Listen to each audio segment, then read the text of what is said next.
ऐसी का देखे तानी रवा लो। हम कहानी ना कुछ सोचे की जरूरत नहीं खे।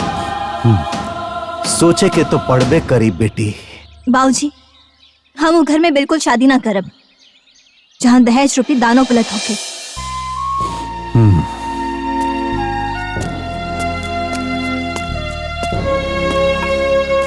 ए बिटिया, अरे बिना दान दहेज के बढ़िया सुखी घर परिवार कहाँ मिलेला हो।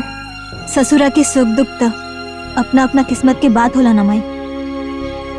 हम वो लोभी सन के यहाँ बिल्कुल भी यह ना करब। अरे ता ए दुनिया में ऐसा धर्मात्मा परिवार मिली कहाँ? मिली काहे ना मिली। अरे इतना बड़ा संसार बा, खोजे में हम जी जान लगाते हम।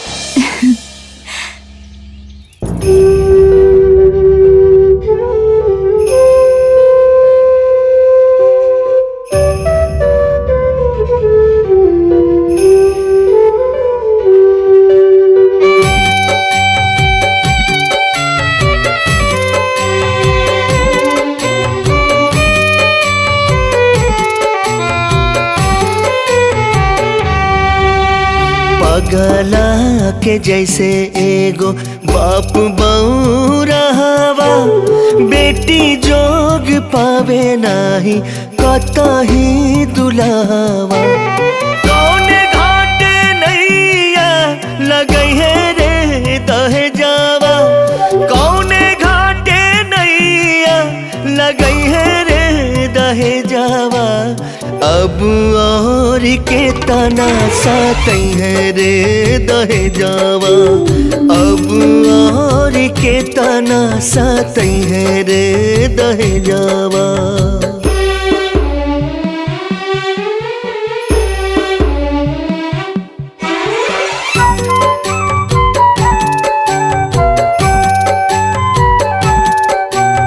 दुनिया में बाप एगो बेटी जान माई के, कौने कौने वर खोजे पगड़ी झुकाई के। दोसर घर सजावे खातिर आपन घर उजाड़ेला, केहू के ना दर्द बूझे आंसू के तनो ढारेला। काबुले जियते जिंदगी मुआइबे रे दहेजावा, काबुले जियते जिंदगी मुआइबे रे दहेजावा। अब और के तना सतई है रे दहेजावा, अब और के तना सतई है रे दहेजावा।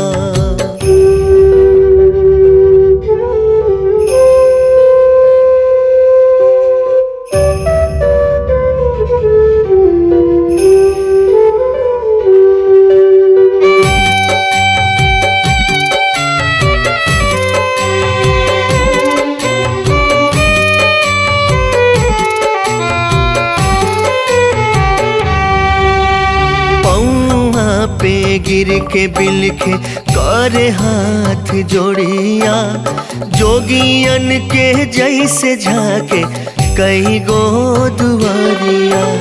मुंह फैला के बेटा वाला दूत करेला, मुजरिम के जैसे बेटी वाला के पटकारेला। पीले पीले कबूल तोड़ पैबे रे दहेजावा, पीले पीले कबूल तोड़ पैबे रे दहेजावा। अब और के तना सतई है रे दहेजावा, अब और के तना सतई है रे दहेजावा। हे महाराज, औकात तो हमार दहेज लेवे के 20 लाख रुपया के ऊपर हो, लेकिन ओकरे बाद भी हमके दहेज ना चाहिए। हम पान और फूल पे ब्याह करब। अभी समझला कि लड़का हमार स्वास्थ्य विभाग में नौकरी करेला, बाजार में हमारे को परचून का दुकान हो, दुकान पे कबो कबो हम बैठेला, कबो हमार छोटका भाई बैठेला, कबो कबो लड़का भी बैठेला। जमीन हमारे पास समझला कि कम से कम शुद्ध 20 बीघा के ऊपर होई। और भैया ऊसर बंजर नहीं के, एकदम उपजाऊ जमीन है, जोते वाली। सलिया भरे में हमके लागत हो कि 4-5 लाख रुपया के हमने राशन बेच दे लेकिन एगो बताओ या जवन खरब बिना दहेज के। हाय देखा हमनी सब एक साथे बढ़ सकेला। हाँ केहू के कोनो बंधन नहीं खे, मर्द मेहरारू सब एक साथे विचार विमर्श कर सकेला। और ये बाड़ी हमार ननद, ये ऐजा ही रहेली। नमस्ते। प्रणाम। और हमार नंदोई मास्टर बाड़े और हमार दामाद इंजीनियर। बाकी रउआ तो देखते बानी ऐजा कोनो चीज की कमी नहीं खे। बाकी हमनी तो दहेज विरोधी बानी, रउआ तो सुनते बानी। जी भौजी के कहे के मतलब कि मतलब एगो बेटिया अपन बेटियो दी आ दहेजो दी तो बेटिया पर बहुत घनघोर अत्याचार न हो जाई जी। आ दहेज लीहल हमरा घर के लोग के आ हमरा बड़का भैया के बिल्कुल पसंद नहीं है। ऊपर से अगुआ बानी बिहारी बाबू। अब जहाँ बिहारी बाबू बानी वहाँ शादी के कैसे इनकार हो सकेला? ए भैया राउल लड़की और हमार लड़का, रउआ हमार रिश्तेदार, हम आपका रिश्तेदार, रउआ हमारे काम में आए, हम रउआ के काम आए। रिश्ता में ब्याह में यह न सबसे बड़ा दहेज होला। कहा जाला नु कि दुल्हन ही दहेज है। अपन लड़की के विदाई जवन हो सारी में कर दिया, वह हमारा सबसे बड़ा दहेज हो। रहुआ धन्य बानी रहुआ। हम 50 दुआरे गईनी लेकिन केहू आपके विचार जैसन ना मिलल। अरे ए महाराज, जेकरा लगे कुछ हो ना वो दहेज खातिर भक्का नियन मुंह फाड़ देता। ये बात सही है। और रउआ लगे सब कुछ बा, तब रउआ के दुल्हन चाही, वो बिना दहेज के। सब भगवान की कृपा। हम बहुत खुश बानी हम। हमार बेटिया बहुत भाग्यशाली बिया, बहुत भाग्यशाली। बाकी हमनी के एगो बिनती रहे, हमनी की सारा श्रद्धा पूरा होके के चाहिए। हाँ। अरे जब दहेज में आप 1 रुपया नहीं खिले तो श्रद्धा तो पूरा होके चाहिए। हैं? अरे ना वो कहावत हनु कि लोग अंगुरी पकड़ते पकड़ते पहुंचा पकड़ने लगेला। अरे ना हम रउआ सबन के सब श्रद्धा पूरा कर। अरे भाई साहब, रउआ श्रद्धा ना भी पूरा करब ना तो हम करवा ले। बाकी रउआ हमरा बेटा के देख ली, बाजारे में ओकर ऑफिस भी बा। जी। वैसे भी लड़की के बाप के लड़की के बियाहे से पहले ओकरा के अरे ना जी, हम पूरा तरह से संतुष्ट बानी। अरे रउआ सबके जितना तारीफ कइल जाओ कमे बा। अरे भाई साहब, बाकी याद रखे श्रद्धा और सत्कार में कोनो कॉम्प्रोमाइज ना होके के चाहिए। अरे ना जी ना होके। बाकी दुल्हन बिना दहेज के। हम बोली विवेक यही काम करेले। हाँ। विवेक? अरे वहाँ के एजा काम करेलन। अच्छा विवेक। हाँ। जी हाँ। ए विवेक भैया, एक आदमी खोजे आइल बने रउरा के।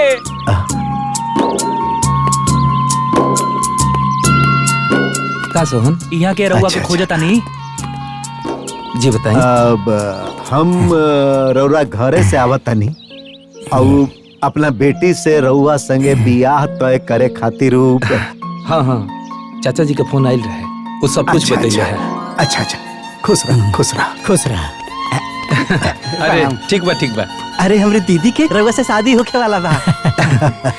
चली सब है, कुछ नाश्ता पानी कर लीजिए। नाना बुआ उतर और बाबूजी के दबाव रहे कि रउआ से मिल ली तो आ गई नी जा मिले। आप अपन काम धाम देखी, हमनी की इजाजत दे। जी ठीक बा, प्रणाम। खुश रहा।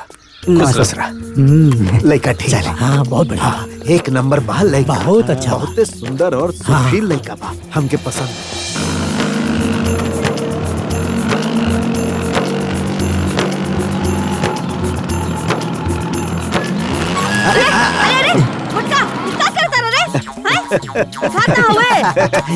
दहेज लाकर नाती कहीं का चढ़ा दिया हमरा ऊपर, मुआ दे बे साची हारता। अरे दादा, बाप रे बाप। ए भाई खाना ले जल्दी से, भूख लागल बा। अरे दुल्हन, ये भूखड़ के खाना मत खियाइए पेटुआ के।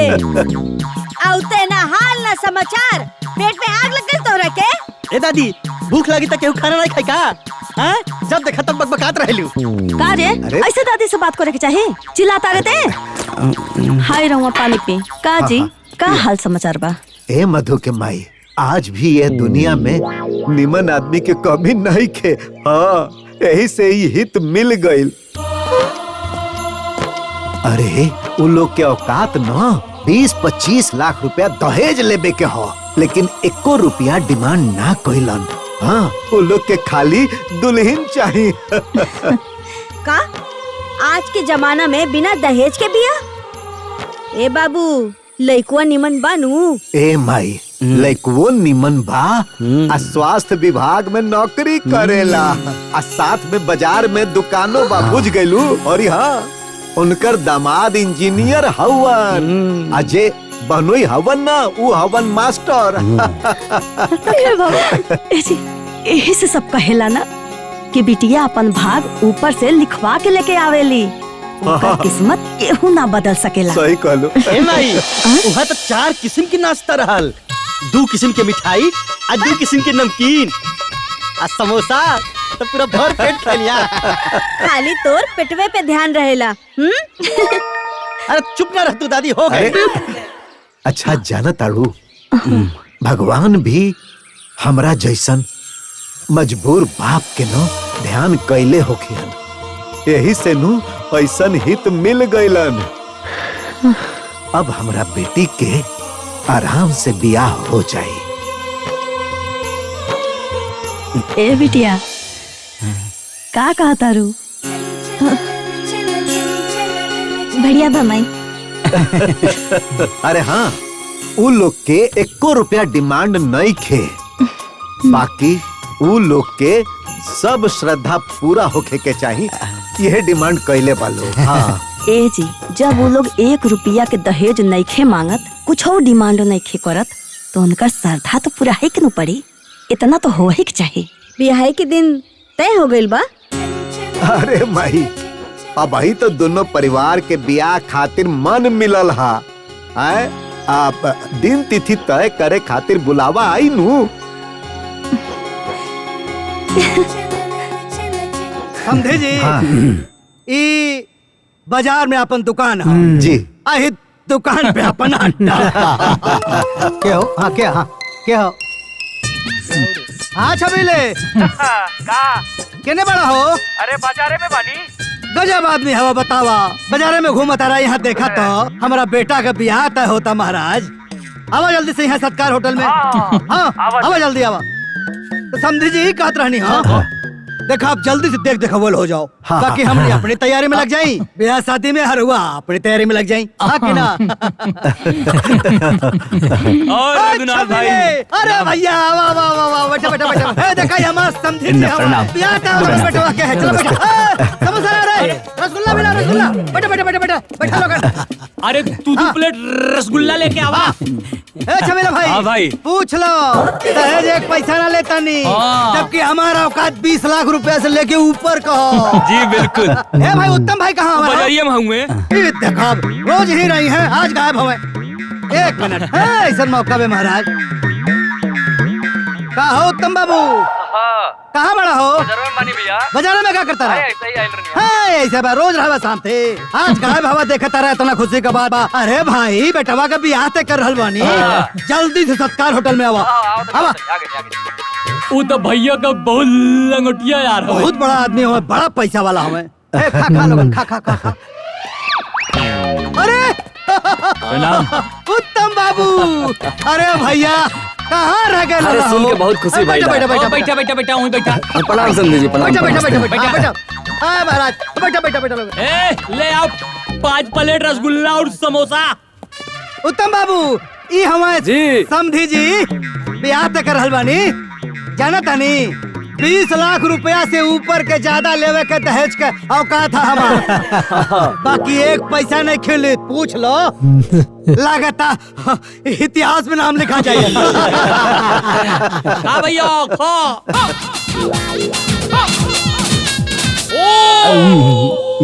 अब आगे के का प्लान बा? अब आगे का प्लान रही? हाँ, अब देखे वाला बात फाइनल हो गए हो। ओकरे बाद दिन धराई समझी जी रौरे कौनो भी चिंता करे जरूरत नहीं के अपन बेटा हम रौरे से पुंत कर दे ई तो बड़पन बाप के। अरे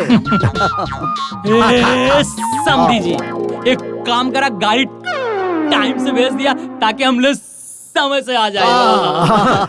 खाई खाई भैया, मंगवा और मंगवा भैया दूध प्लेट और दे। अच्छा समधी जी रउआ सबे खाई, हम बिल पटा के आवतानी। बिल हाँ ठीक हाँ ओके हाँ ठीक जी चला। उत्तम बाबू जी बराते चले खाओ। हाँ पूरा अच्छा, मेरे बाबू। के साथ चला। कितना पैसा भइल भैया? 5000 रुपया। अरे इतना सा नाश्ता के 5000 बिल क देनी? चाहे तो बिल देख लें। ए माई अरे 1 मिनट खातिर ना हमार खून सूख गइल रहे, काहे कि अरे 1000 रुपया हमरा लगे रहे। अरे वो तो बिहारी भैया से पैसा लेके इज्जत बचा लेनी। हाँ बाराती बिठौले रहे वो लोग, खाना खाई वो लोग, मिठाई खाई वो लोग, फिर पैसा खाए हमने के भरत। अरे भाई सब करे के पड़ेला। वो लड़का वाला दहेजो तो नहीं खेलेत। दहेज नहीं खेलेत लोग, बाकी खर्चा करावता। ए बेटी अरे जाए दे, अरे हमनी के लड़की वाला है सन्नू। आ फिर चाय नाश्ता पान बीड़ी में कितना पैसा लागेला? अरे माई अरे वहाँ के तरस मलाई इतना बढ़िया रहे कि हम ठूस के खा लेनी। अरे पेटू कहीं का, अरे आधा बिल तो तोरे खैले का भइल होई। ए दादी अरे हम का जानी कि हमारा बाबूजी के बिल भरे के पड़ी, यही से हम खूब दबा के खा लेनी है। चुप भैसा कहीं के। अरे जाए दा लोग, बाकी एक बात तो खुशी के हाँ कि अब बेटी के देखा देखी हो जाए। सुनी ना कल टाइम से गाड़ी भेज दी, कहे से तबे ये वो लोग ना। अच्छा अब गाड़ी अभी हमने के भेजे के पड़ी? अरे भैया समझावा अपने बिटिया के। अरे भाई जब लड़का वाला दहेज नहीं खिले तो खर्चा अपना ही न करे पड़े। ए बिहारी भाई जाए दा, बेटी है नू, यही खातिर बाप के मुँहे बोल देलस। आ गए बाबूजी, इली 20,000। दा बेटा, आज के जमाना में आदमी से ज्यादा यही के वैल्यू बा। 5000 चुनिया कमाई से ले ली हैं, काहे कि अलमारी में मात्र 15,000 रुपया रहल। बाकी चल कौनो बात ना, वो गुप्ता जी से ले आके उनका के दे दे। ठीक बा ठीक बा। हे चल चल हाँ, चल चल चलो, चल चलो, अम्मा। चलो चलो चलो। ए भगवान का रे माई काहे उतर गेलिस? तक्का बैठ के उसी आई। हाँ। अरे गाड़ी में एसी नहीं खे। ऐसी नहीं खे? का हो भैया ये तू कैसन घर में बियाह तो पहला हो? आए हम तो पहला ही जानत रहनी कि हमनी का श्रद्धा पूरा ना होई। ऐसे कैसे श्रद्धा पूरा ना होई? हाँ 1 मिनट, श्रद्धा पूरा ना होई। अब फोन लगाओ तनी ना। हाँ लगाओ फोन।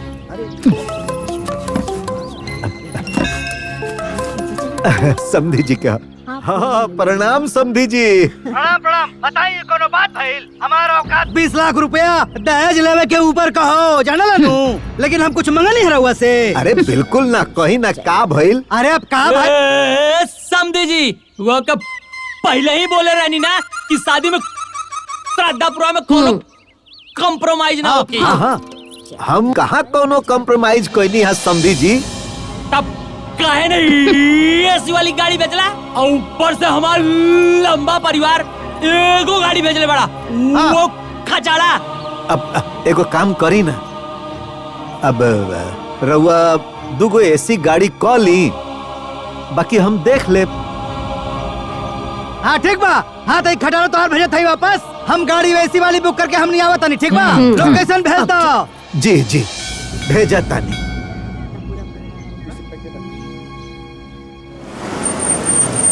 नमस्ते। हाँ चल मंदिरिया में। भाई साहब आगे ले। प्रणाम। देखिए आई समधी जी आई। समधी जी कहाँ है सब?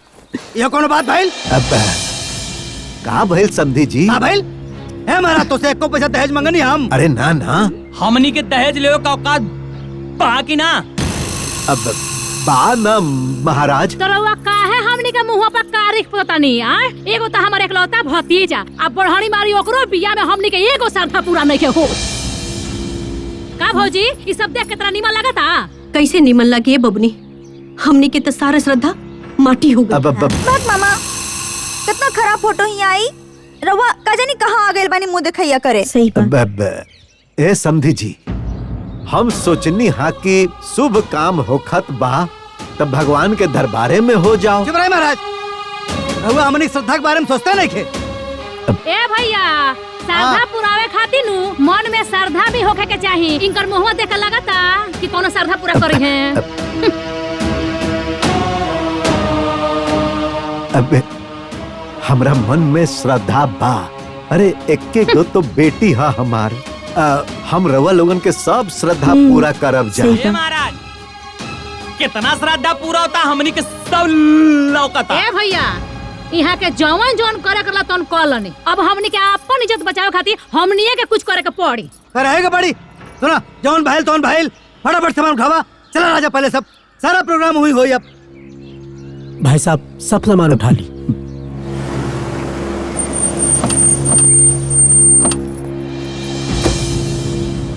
हाँ ले जा हाँ। कहाँ भाई लोग, सब ठीक ठाक बढ़िया।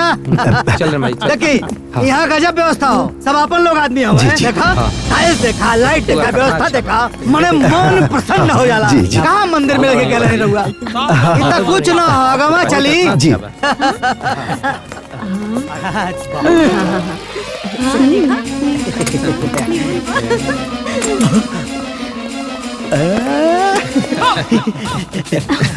देखो दर कहीं का तनी आदमी नियन खो हैं? अरे लोग देखिए तो का कही है? भूख लागल बता खाई ना। चल पूरा कहीं के बैठा बैठा बैठा। ए चलो दुल्हन देख लीजिए। चलो चलो। अरे बाप रे, दुल्हन तो बहुत सुंदर बाड़ी। साचो दुल्हन हमरा के पसंद बा। हाँ। अरे जब पसंद भी आ तो आगे का कार्यक्रम शुरू करी। हाँ हाँ भैया, चला निकाला सकुन, निकाला लोग निकाला। अरे भैया, नेक काम में देरी का है। ए विवेक, लड़की तो हमनी के पसंद बाड़ी। तहार का इरादा बा हो? देखा देखा। अरे पसंद नहीं तो कह दो, अभी कैंसिल कर दम। सब देखो की। अरे अरे देवर जी रउआ सही कहत रहनी है, नेक काम में देरी का है। ए दुल्हन आवा, चला उठा उठा उठा।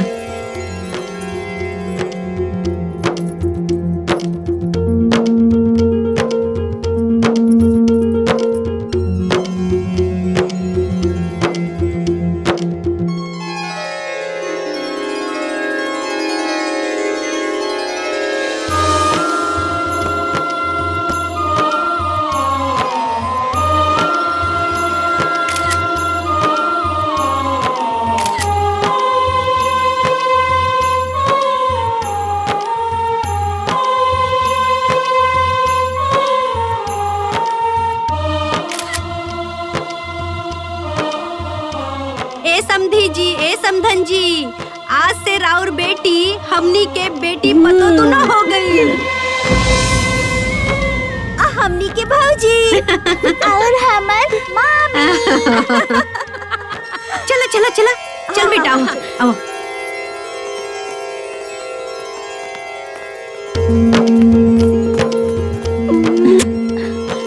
चलो चलो चलो, आओ आओ।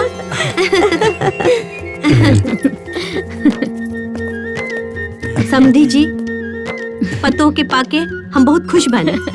वैसे तो हमारा भैया के 20-25 लाख दहेज लेवे के औकात रहे। हाँ। लेकिन ओ से कीमती हमनी का पतो भेटा गई। हाँ। अरे तो अगुवाई के कर रहल। अरे भाई हमेशा टॉप क्लास के रहेला। जी मने ये रिश्ता दिल से दिल का बा। तनिको चिंता मत करियो, दहेज वाला रिश्ता ना हो। सुन रहुआ हमरा खातिर और हम रहुआ खातिर। ए समधी जी, हाँ। अरे रहुआ ऐसा ही अपन आशीर्वाद बनौले राखी तो हम ही सागर पार उतर जाए। अरे समधी जी, पार हो जाए ना, समझी पार हो। चलो सब बढ़िया से हो गई, यही बात के खुशी बा। हाँ भाई, बाकिर हमरा के तो चिंता भइल रहे कि कैसे होई ई सब। लेकिन बा भगवान, तो कितना प्यार से सब निपटा देलो और यही बात के खुशी बा हमरा। बाबूजी। हाँ बबुआ, पेमेंट करवा दी। अरे यो हमनी के देवे के पड़ी का? अरे चुप न रहा माई, ई छोट मोट बात में बोले के का बा। हाँ बबुआ, कितना भइल? 53,000 रुपए। उतना पैसा जी? बाकी हमने के बोलवले तो वो लोग रहे ना, फिर हमने के पैसा काहे दे सन? ई का बात भाई? अरे बेटी शांत रहो, हम करत तानी कुछ। ए जी, उतना पैसा के व्यवस्था कहाँ से हुई? हमने के लगे तो खाली 7,000 रुपया बचल बा। अरे चुप न रहो, सोचे द जरा, हम कुछ व्यवस्था करत तानी ना। का करी? हाँ, गुप्ता जी। 1 मिनट। हाँ हेलो। अरे गुप्ता जी प्रणाम। हाँ प्रणाम। बेटी के देखो कि हो गई बात ठीक से? जी हो तो गइल, लेकिन एगो फेरा में पड़ गइल भला। का भइल बतावल जाए? अब थोड़ा सा बजट बढ़ गइल। हाँ। अच्छा तो कितना चाहिए? अब 50,000 चाहिए। अच्छा तो ठीक बा, हम आपके अकाउंट में भेजत बनी। ठीक बा, धन्यवाद। चला देखा सुनी तो हो गई। हाँ। अब कैसो ब्याह हो जा तो मन ही जाना गंगा ना। सही कहला। अरे ओकनी के तो मन बहुत बढ़ गइल बा बाबू। अरे अम्मा, लड़का वाले बाड़े इतना छाव तो करबे करी सब। हाँ। एकर मतलब ई ना होला ना कि जुल्म करी लोग। हरदम नया ड्रामा। ई नया ड्रामा देख के ना हमार मन अगुता गइल बा। अभी ये इतना करत आनी, पता ना बाद में का करी लोग। बाबूजी जितना गइल उतना गइल। अभी ना ये बिया कैंसिल कर दी रहुआ। चुप कर, बहुत पकड़ बोला तारी। अरे बियाह शादी हो, 18 गो लोग आवेले, 18 गो नौटंकी करेले, कुल झेले के होखेला। ऐसे बियाह शादी ना हो जाला, कैंसिल कर दा। अरे ये कुल का जनी है, नए जमाने का लड़का हमें आए। ए बाबूनी, दूसरे जगह तुहार बियाह तय होत तो वहाँ नगद भी लगत और इहो कुल सहक पड़त। यहाँ तो कम से कम नगद दहेज ना लगता। और ना तका ऐसे ही बेसी कर करके ये लोग इतना ले ली ना कि पता ही ना चली। अब जाए दे बेटी, हमने के बेटी वाला है सन ना।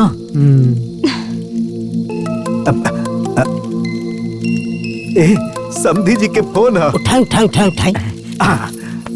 प्रणाम समधी जी। नमस्ते।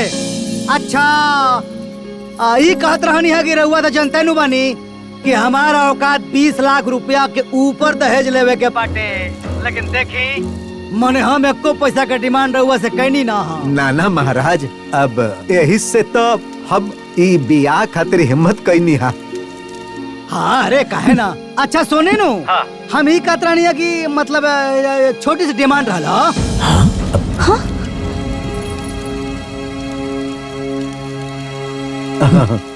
हाँ, अब कहीं ना, हम जरूर पूरा करब। देखिए ना, शादी ब्याह तो बार होला ना। सही कहता नहीं। तो मतलब हमारा परिवार का बड़ा मर्जी रहल है कि वो का कहले ओके प्री वेडिंग। हाँ प्री वेडिंग हो। प्री वेडिंग के आजकल बड़ा फैशन चल हो। हाँ। तो सब लोग चाहत रहल कि प्री वेडिंग हो जाए तो अच्छा रहा। अब देखा पहली बार शादी होत हो, एक बार शादी होला, अब बार तो होला ना। यादगार बनल रही। जी। हाँ तो कहत रहनी का मैं फोटोग्राफर से बतिया ले बनी। हाँ 3-4 लोग आई। हाँ, मेकअप सेकअप जो होला ना, टीम टाम कुल लेके हैं वो लोग। हाँ और वो जो समझ लगे जो छोट बहुत डिमांड हा तो आ रहा देख ले भी कहत रहनी। हाँ अब जी रवा चिंता मत करी, हो जाई। धन्यवाद। देख ली ना ये लोगन के हर दिन नया डिमांड। ठीक बा, प्री वेडिंग तो आजकल के नया फैशन बा हो।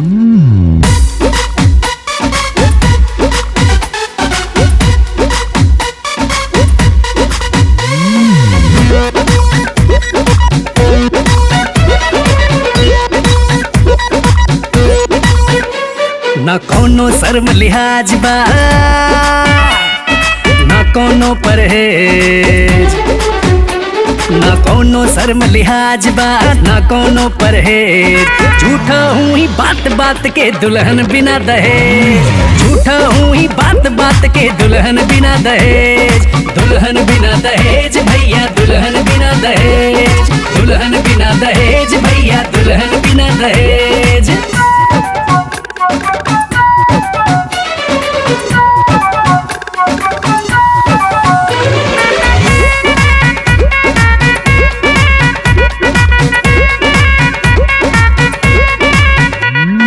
तरह तरह से करे वसूली आपन पाई पाई कुली, हर तरह तरह से करे वसूली आपन पाई पाई कुली, खूब बनावे नया बहाना बेटी वाला के बुझे खजाना, मामला इतना कहिए से बाटे सनसनी खेज, झूठा हूँ ही बात बात के दुल्हन बिना दहेज, झूठा हूँ ही बात बात के दुल्हन बिना दहेज, दुल्हन बिना दहेज भैया दुल्हन बिना दहेज, दुल्हन बिना दहेज भैया दुल्हन बिना दहेज। कितना भइल? बाबूजी 75,000 रुपया भइल। बाप रे बाप, 75,000? बाबूजी हाँ हाँ हाँ, जल्दी पेमेंट कर दी। अब बेटा जी हमके थोड़ा सा समय दे दी, वो कहन द कि हमरा बजट से फान गइल बा। 1 मिनट में आवता नहीं। हाँ ठीक बा, देख लिया पैसा ढेर हो गया। 1 मिनट। हेलो। हे गुप्ता जी नमस्कार। नमस्कार नमस्कार। हे गुप्ता जी, आज समधियाना के कपड़ा खरीदवावे आयल रही ना, त कुछ पैसा घट गइल बा, आ रउआ 50,000 भेजवा देब तो। हाँ कोनो बात नहीं के, आप दुकान के स्कैनर भेजी, हम पैसा रउआ के डालत बानी। हाँ जी जी जी, हम तुरंत स्कैनर भेजतानी। धन्यवाद धन्यवाद।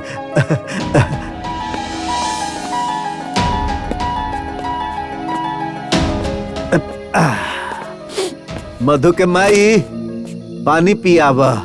हाँ। अरे ई कैसन हितनाथ बाड़न बाबू, हमरे बेटा के तो सब उजाड़े दी है। बाबूजी वो लोग से कह दे, अगर ऐसे ड्रामा करे के बा तो हमने के स्वीकार नहीं खे। अरे कौन बेटी वाला ऐसे बोलेला बेटी? हाँ तो का कहल जाए बताई ना। चुप कर, बहुत बोला तारे। अरे शादी ब्याह के घर हो, 10 तरह के खर्चा होखेला। है ले पानी पी। हाँ। अब कितना खर्चा बाकी बची? बारात बुलावे खातिर 8 गो गाड़ी भेजे के पड़ी। हाँ? समियाना ह, बैंड बाजा ह, ऑर्केस्ट्रा भी तो बुक करे के पड़ी ना।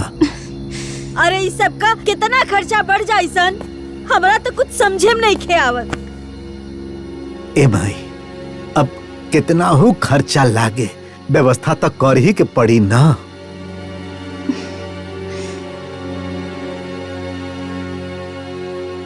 ठीक है बा, काल ही चलल जाओ गुप्ता जी के यहाँ। अब तो गुप्ता जी ही पार लगई हन।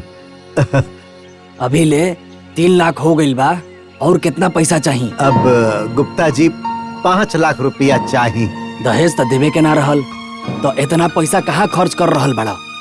अरे गुप्ता जी, रउआ तो जनते बानी, लड़की वाला कितना मजबूर होला।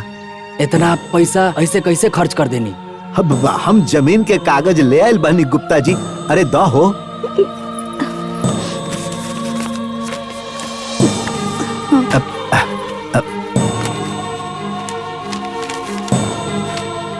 ये देखिए गुप्ता जी। अब हम का कही, पैसा घरे ले जाइबा कि पहुंचवा दही? ए गुप्ता जी, लेके जाइब। वो कहा ना कि हाथ में होके के चाहिए। ए लड्डू के माई, कबाड़ में 5 लाख रुपया रखल बा, ले आवल जाओ, और कौनो जरूरत होके तो बताई। जी।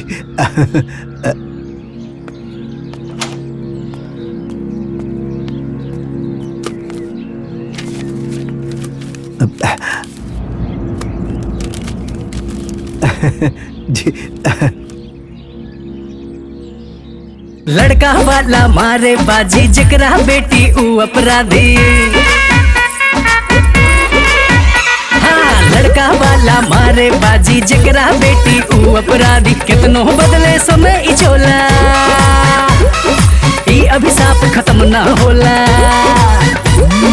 कूलर पंखा टीवी एसी सोफा कुर्सी में झूठो हुई बात बात के दुल्हन बिना दहेज। झूठो हुई बात बात के दुल्हन बिना दहेज। दुल्हन बिना दहेज भैया दुल्हन बिना दहेज। दुल्हन बिना दहेज भैया दुल्हन बिना दहेज।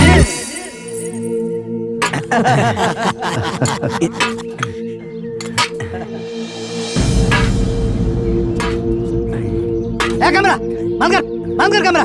काजी का हो रहल भी? हाँ? अरे ऐसन का भइल समधी जी?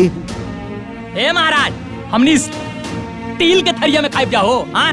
बतावा राम कमन जेकर दामाद इंजीनियर हो, जेकर बहनोई मास्टर हो, उस स्टील के थरिया में खाई हो। हाँ? अब देखा, हम कुछ ना जानिला। सबके खातिर पितरिक थरिया मंगाओ। अरे महाराज, पीतर के थरिया कोनो घर में रखल जाला? अरे तो हम हो जाना तानी घरे में ना होला तो बाजार से मंगाई महाराज। ए समधी जी, अब बाजार से ले आवे में समय न लगी, खैला में देर हो जाई जी। हाँ तो कोनो बात ना, टाइम लगी नू। 1 घंटा 4 घंटा 5 घंटा हमने इंतजार करता नहीं। मंगाई एक काम करी, पत्तल में खिला दी। अरे ना ना ना, हम अपन समधी के पत्तल में ना के आई, ये ठीक नानू होई। ना ना मतलब कि हमने के पत्तले में खा लेता नहीं सा। अरे हुआ थरिया दे दे हो। गजब आदमी हो महाराज, पत्तले में खा लेता नहीं, पितरी थरिया दे दिया। ना ना, पितरी की थरिया मंगाई तब सब खाना खाई। अरे महाराज, कम से कम शांत जाके हमने कहा कि बेटवा के शादी में पितरी के थरिया में खाए रहनी हो। मंगाई मंगाई मंगाई जल्दी मंगाई। समधी जी, ए जी पूरी है ले। अरे ई पूरी रखा बाद में दी है, पहले पैसा द फटाफट, हम पीतर के थरिया मंगाई। पीतर के थरिया? अरे भाई, वो लोग के डिमांड है, जल्दी कर, पैसा द। ए जी पैसा कहाँ बा, कहाँ से देई हम? हे भगवान, अच्छा वो न्योतवा के पैसा दे द। कैसन बात करता नी जी? उ न्योता के पैसा पे बचिया के हक हक ओके कैसे दे दी हम हो?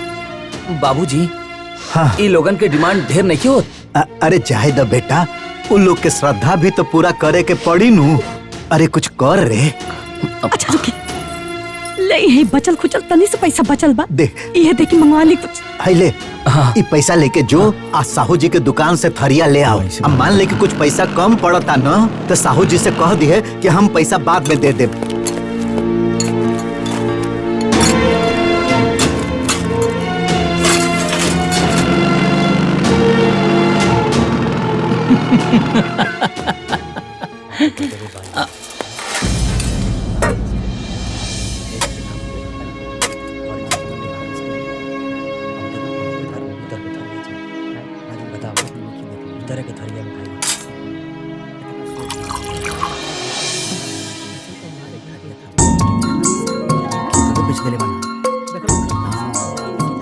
ए समधी जी, खाना कैसन बनल बा?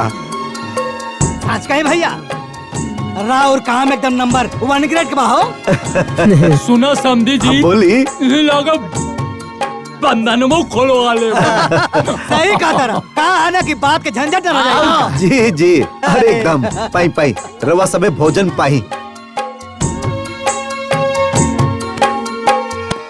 सब बढ़िया से हो गेल नु। अब बात देखी, हमार बड़ी इच्छा रहे कि बंधन खुलाई में हम अपना समधी के सिगड़ी ही दी। हित हमार हवे नु, बहुत दिलदार हवे समधी जी हमार। बाकी समधी जी एगो बात ही कह रहल हो, माने मारो हम ना हिलाई, मारो ले हमरे बाहु। का समधी जी हमार माई के वचन दिहले रहे, विवेक के शादी में पाहुन बन। हाँ तो कोनो बात नहीं खे। अरे फूफा भी पापा के बराबर होला। हाँ तो कोनो बात नहीं खे। चली हिलाई। अरे तो ऐसे कैसे बंधन खोल दी? जैसन चैन भैया के गला में पड़ल बा, वैसन चैन हमरो गले में पड़े के चाहिए ना। पड़े के चाहिए, बद हो तो चाहिए। अरे बाकी तो चैन तो दिया गेल ना। अरे तो वहाँ के गला में मिलल है ना। हम ऐसे कैसे खलिए मारो हिला दी। मंगवाई एक और मंगवा दे। समझी जी, अब हमारी हिम्मत नहीं खे। हिम्मत नहीं खे? ये क्या बात करता नहीं?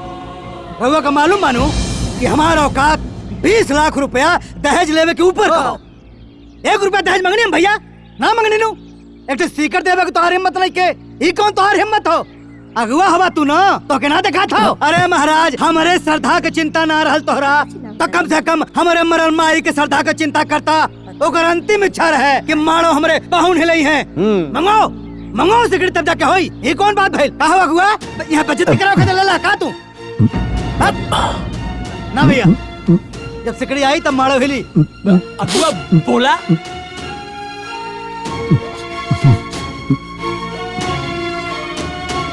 का फर्क है मतलब? हाँ? का महाराज? एक से का हो जाए।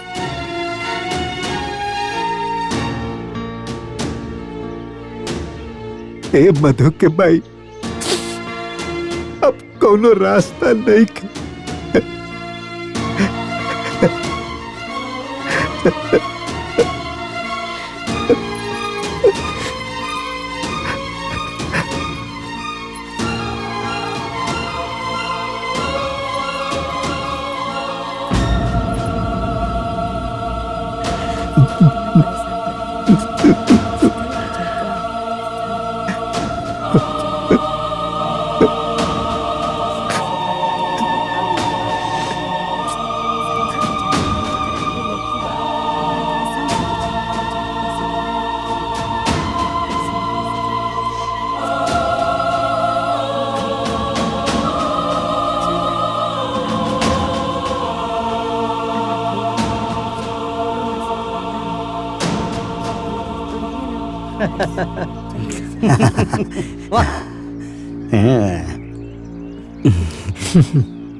क्या बात है?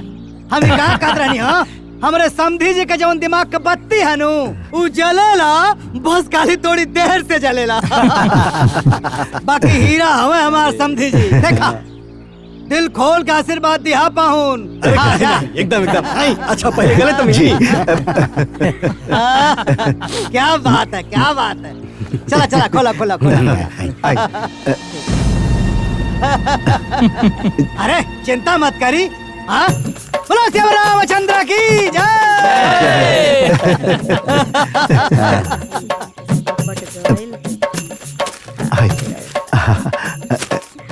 बोली ले है देती है अगुआ को देती ना ना अगुआ के। हाँ हाँ, अरे ला ले ला। अरे कोनो बात ना, लावा हम रख देते हैं। अच्छा मैं कहा था अगुआ जी, यही लागे साटा बाटा के भी हिसाब होता। हाँ हो जाए तो मतलब बार बार लफड़ा ना रही। हाँ, है पाहुन? हाँ भैया, समझी से मिलके सब करवा ला। हाँ भैया, चलिए रहो, चलिए आई। इत्तहार है बेटा, तहारो डेकोरेशन 20,000 रुपया हाँ, बाचल हाँ। रहे नु। हाँ, डेकोरेशन वाला है हाँ, तो पूरा बा। ठीक बा। जा अब एक फोन आए। गुप्ता जी के फोन है। अब हाँ हाँ गुप्ता जी। 3 लाख रुपया भेज देले बनी। जी जी। टोटल 10 लाख रुपया हो गइल बा। हाँ हाँ, राहुल 10 लाख हो गइल बा। तो हमार मकान उससे ज्यादा कीमत के बा। जी ठीक बा? ठीक बा जी। सबके पैसा दिया गइल, आ हमरा लगे अब 1 रुपया भी ना बचा। चला, कम से कम पार तो उतर गया। हाँ, हम बाहर देखा थे विदाई विदाई के। हाँ। का होता? ठीक बा। हाँ हाँ ठीक बा।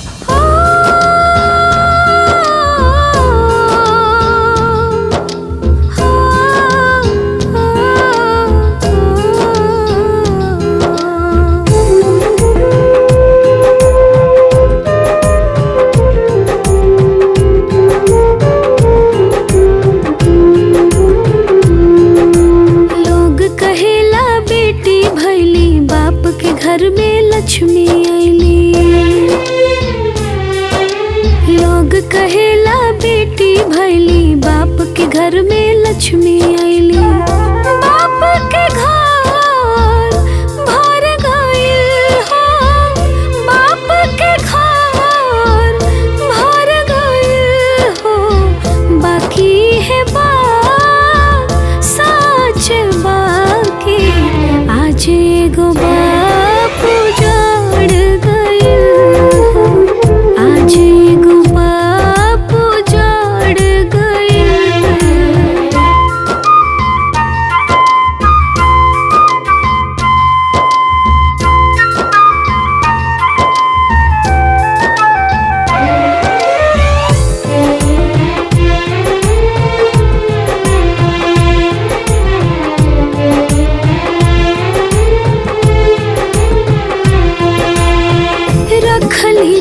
के माई बेटी के सब दे दिहली, बेटी के खुशी खातिर दुख तकलीफ सब लिहली। रीत रिवाज सब जहर भइल हो, रीत रिवाज सब जहर भइल हो, बाकी है बात सोच बाकी। आज एगो बाप उजाड़ गइल हो, आज एगो बाप उजाड़ गइल हो।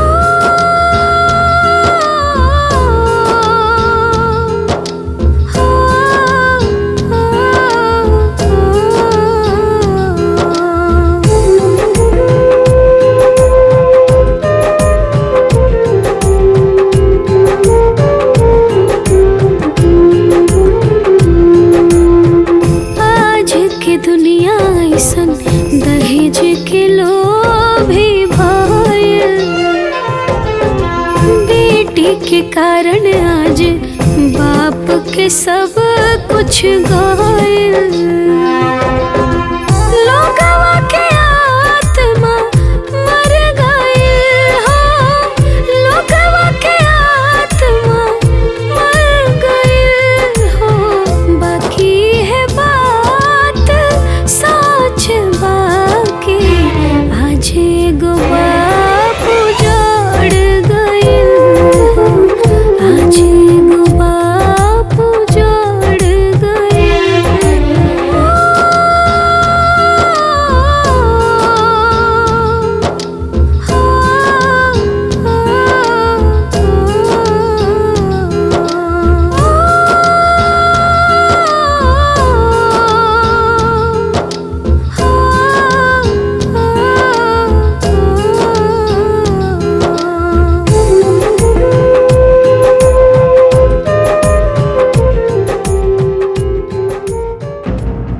ए जी, गुप्ता जी कुछ कहत ना रहने। ओका कहिया पैसा देले रहलन, ओकरा बदला में एक घर आई जमीन उनके मिल गए, हो गए उनकर काम। ए भाई, हाय देखबी दीदी के फोन बता।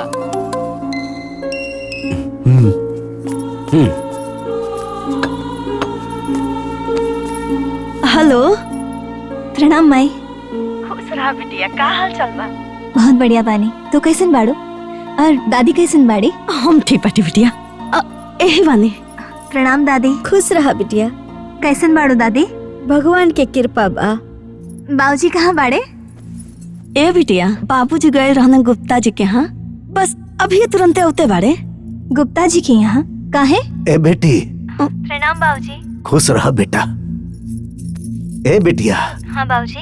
गुप्ता जी के एक घर आई जमीन लिखे के पड़ गई। काहे? कर्जा बहुत हो गिल रहे बेटी, ना चुका पैनी, यही से ही घर आ जमीन लिख देनी। बाबूजी तो लोग कहाँ रहबा?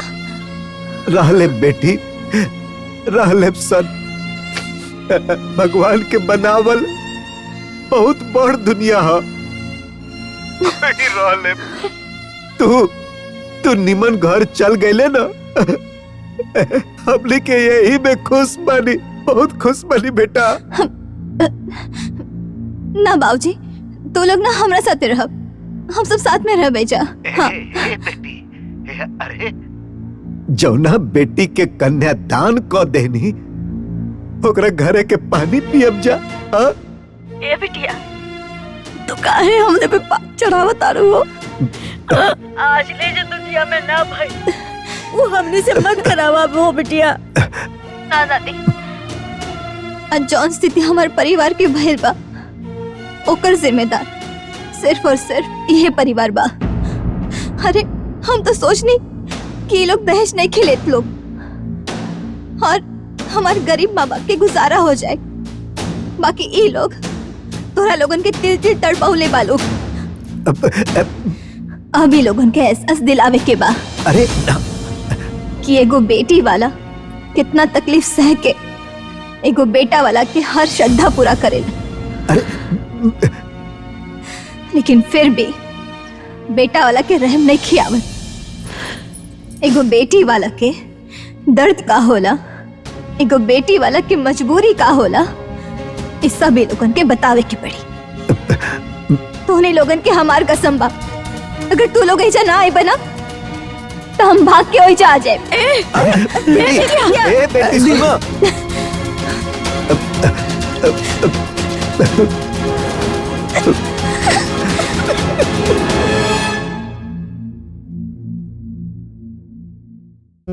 अध्ययन बताता है कि धूम्रपान छोड़ने के 20 मिनट बाद आपका रक्तचाप सामान्य हो जाता है। कुछ ही दिनों में आपके शरीर में निकोटीन की मात्रा कम हो जाती है और 12 महीनों में हृदय रोग का खतरा भी आधा रह जाता है। लेकिन अभी धूम्रपान की वजह से आप दिल के दौरे के बेहद करीब हैं। बीड़ी सिगरेट का हर कश जानलेवा है। तंबाकू आज ही छोड़ें। मदद के लिए कॉल करें 1800-112356।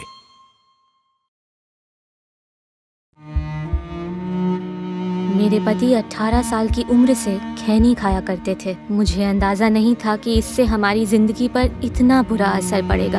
उन्हें कैंसर नाम की खतरनाक बीमारी हो गई है। हमारे घर में कमाने वाले वो अकेले हैं। मुझे नींद नहीं आती ये सोचकर कि भविष्य में हमारा क्या होगा। खैनी ने हमारी जिंदगी बर्बाद कर दी। खैनी, गुटखा, जर्दा, पान मसाला परिवार तबाह करते हैं। तंबाकू आज ही छोड़ें। सहायता के लिए 1800-112356 पर कॉल करें।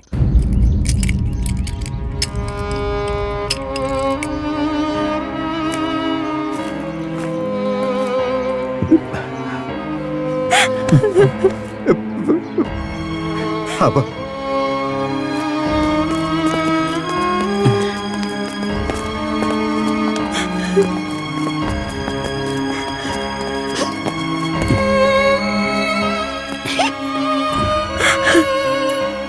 अब रउआ कहाँ जाए और का करब? गुप्ता जी, अब तो हम ऊ करब जो आज तक कोनो लड़की के बाप न कैलस। अब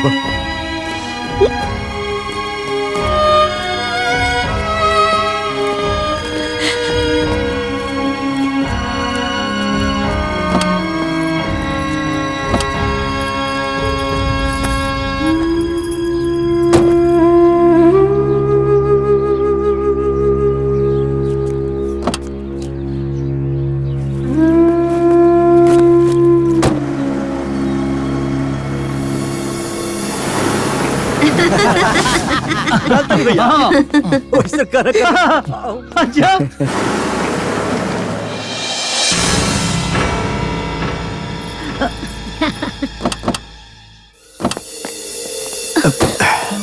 अरे समझे जी। बाबूजी प्रणाम। बाबूजी प्रणाम। खुश रहा, दादी प्रणाम। खुश रहा, खुश रहा, खुश रहा। अरे समधी आई जी, बाबूजी, आई। अरे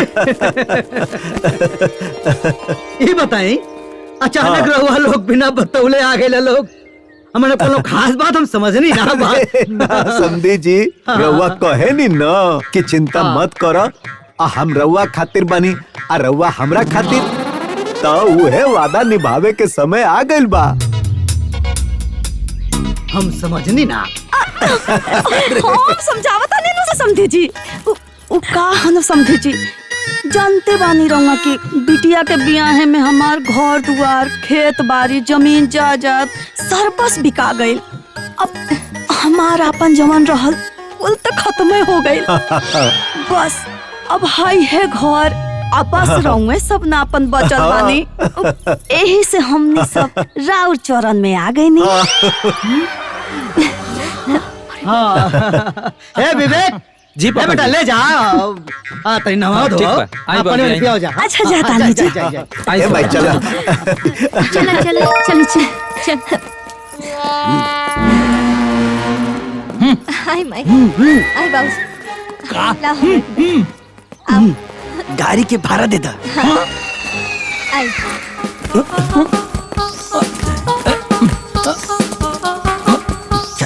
भैया हाँ करिए भाड़ा मांगा था। अब भाड़ा मांगा था चाहे ए भगवान तो सारे पूरे खानदान के हमारे हकला बना देवे। अरे भाड़ा मांगा तो पूछ, क्या बताओ कितना मांगा तो क्या? कितना पैसा भइल? 5000। 5000? तू इतनी दूर 5000 लूटत नहीं क्या? फुल एसी चला के गाड़ी लेके आए हैं। चल खाए की ठिकान ना फुल एसी यात्रा करता है भैया। हाँ भाई 5000 मांगत बा तो हम का करी? 5000 भेला तो दे के पड़ी तो हम कह दी हम समझी तोहार आइल बाड़न। हाँ समझी आल तो पैसा बोला हो पापा जी। बाबूजी कहनी है कि उनका फिर कुछ बाचल नहीं और गाड़ी के भाड़ा खातिर द्वार पर हल्ला गुल्ला हुई तो इज्जते न जाई। अरे इज्जत जाई। 5000 भेलो 5000 तो की ज्यादा ना लगा तो बाबूजी। हाँ हाँ बाबू 5000 तो लगबे करेला। रवा लोग जब मुंह दिखाए खातिर ऐसी गाड़ी में आइले रहनी हमने की यहाँ, तब हमनियों की भी इतना ही देनी है। हाँ हाँ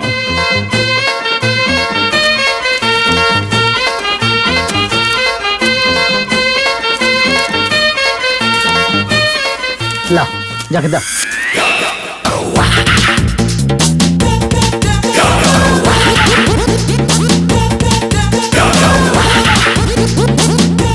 अब यहाँ बोलो अब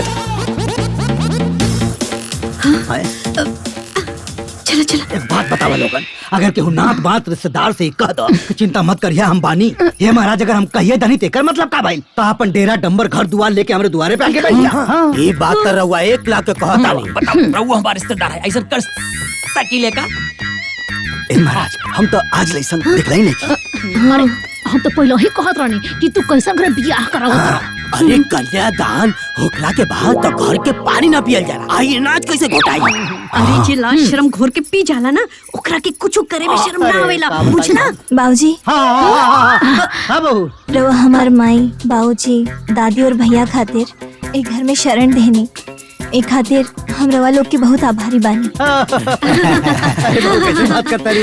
अरे भाई सुख दुख में अपने नु काम आवेला। पूछा ना हमनी ना ये चर्चा करा अरे उस समधी और समधिन के नाश्ता वास्ता करेलू की ना? जा जा जा कुछ खिया पिया दा। जा भी करावता नहीं।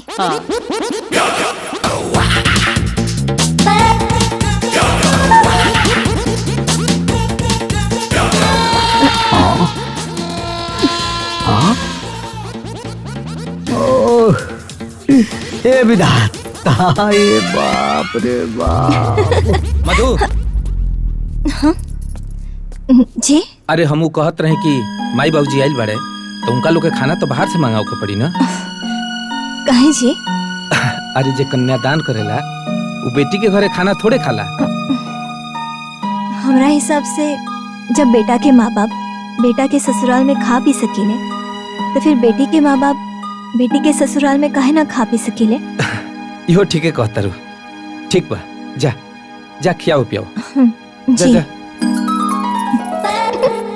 अब तो बियाह शादी कुल बहुत बढ़िया से निपट गइल। और बबुनी सो अब तो चल जाई है अपने घरे।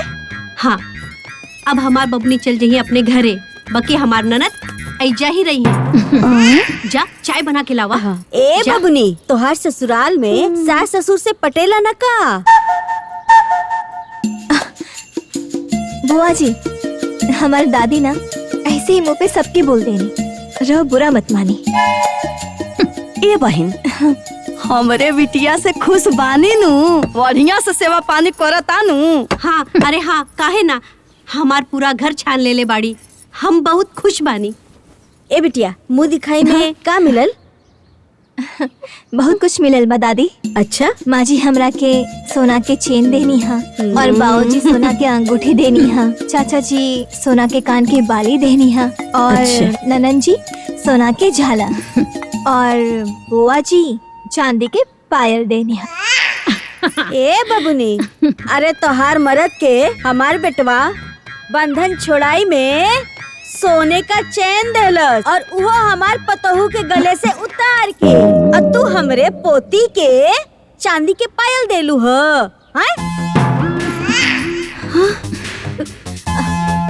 जाए देना दादी जी, सोना चाहे चांदी, बुआ जी के जितना बल रहे उतना देनी। हाँ, यही से कहल जाला कि औकात से ज्यादा ढेर भचर भचर ना कइल जाला। कहो समधन जी, ठीक कहता नीनू।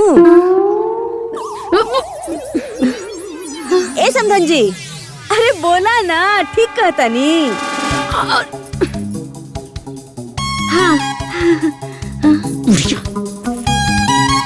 अरे माई रुकी ना, माई रुका, रउआ लोग चाय नाश्ता करी।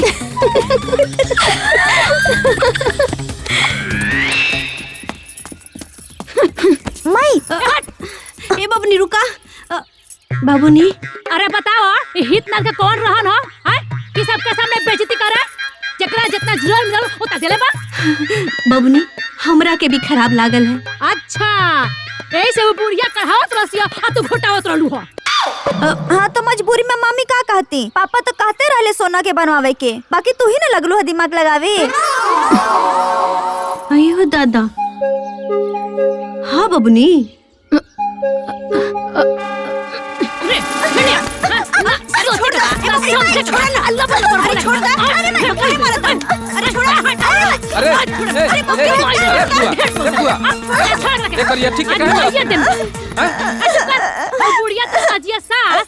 पूरा आंगन में सबके सामने हमार बेइज्जती करतिया। अरे तो तू कौन कौन बाड़ू? मालूम में फटर फटर बोल के वो लोग के बेइज्जती करत रहू तो ऊ ठीक रहे? लगला ससुरारी का तारीफदारी करे। ए बेटा, जायदा शांत रहा ना, शांत हो जा।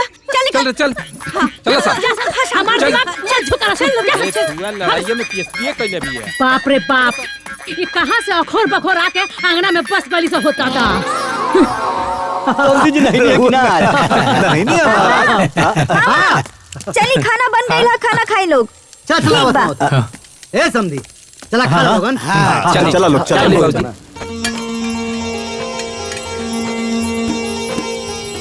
जी बैठाओ सबको, बैठाओ। समझी बैठा। हाँ चलिए ना। समझी जी बैठिए। बैठाओ, तुम बैठाओ। चलिए फूफा जी बैठिए ना। वो बैठिए। बैठिए। बैठिए। ए सोनी, बैठिए सब। अरे बाप रे। हाँ ए बेटा, तनी खाना ला परोसा। हाँ लाओ तनी पापा। हाँ ला करो। हाँ ला ला ला ला। अरे करो। समझी जी किधर? अरे समझी जी किधर पहले? हमारा किनारे। अरे पगली पहले बात ही लोगन किधर? अरे ला ला ला ला। एक बात है लेकिन समझी जी, बड़ी नसीब वालन का आंगन होला जवन ऐसन आंगन में हजारन का नजारा लागेला। काजी, हाँ रौरा कोनो दिक्कत नहीं खेनू? कैसन दिक्कत? अरे वह गैस वाला। अरे हम तो पत्थर खा के पचा ले। राक्षसी बा।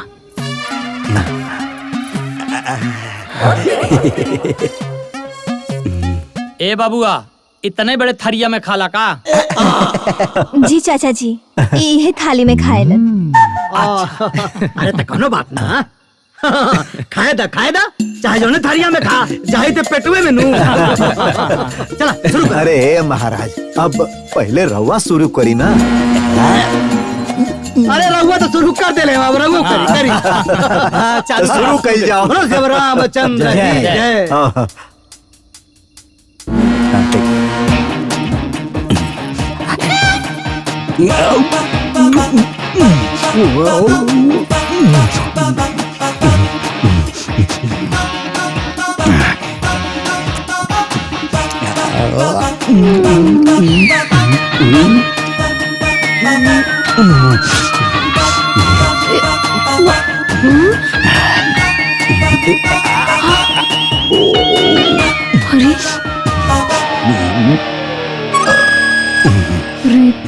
पूरी सब्जी। हाँ ए बेटा, हाँ पापा। तेरी पूरी तरकारी और लाओ। ले आओ तनी। हाँ लो लो लो लो। कहाँ से आई? जी बाबा। सब्जी अब ना हो। अरे खाला खाला खाला खाला।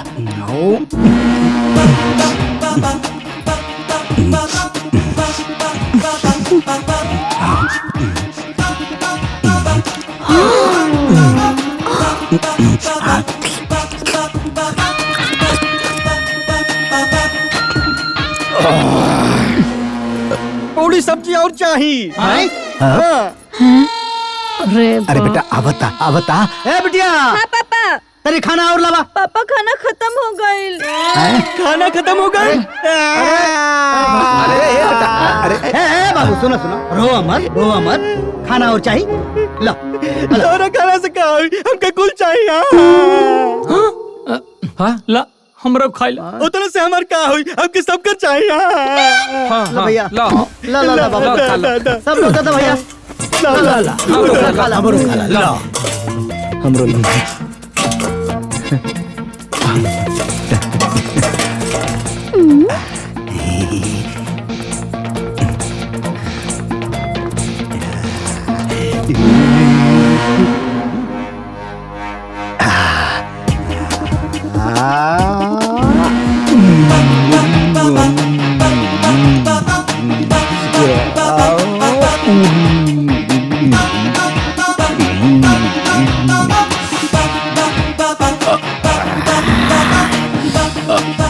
बाबूजी और खाना खाई भा।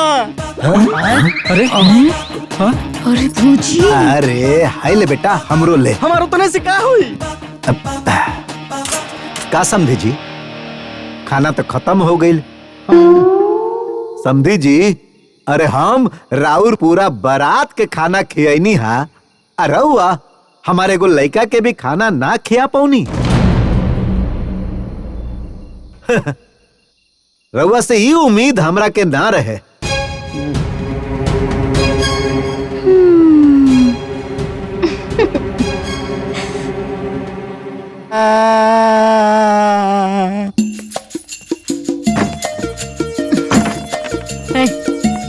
हाय धरा लोगे, इहे खा के पानी पी लो लोगिन, कम से कम कुछ तो राहत मिली। दो हमरे को।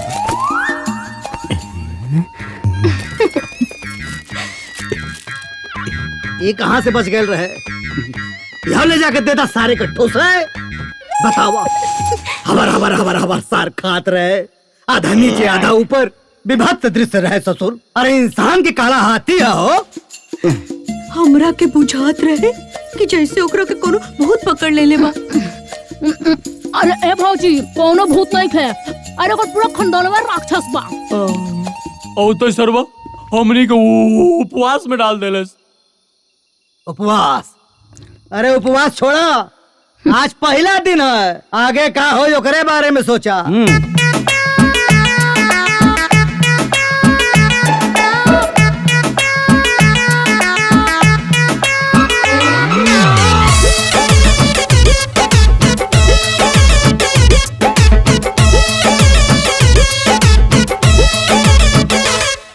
जावन मन में होखे ऊ मन के बतिया कहा, अपन घर समझ के असर पासर के रहा।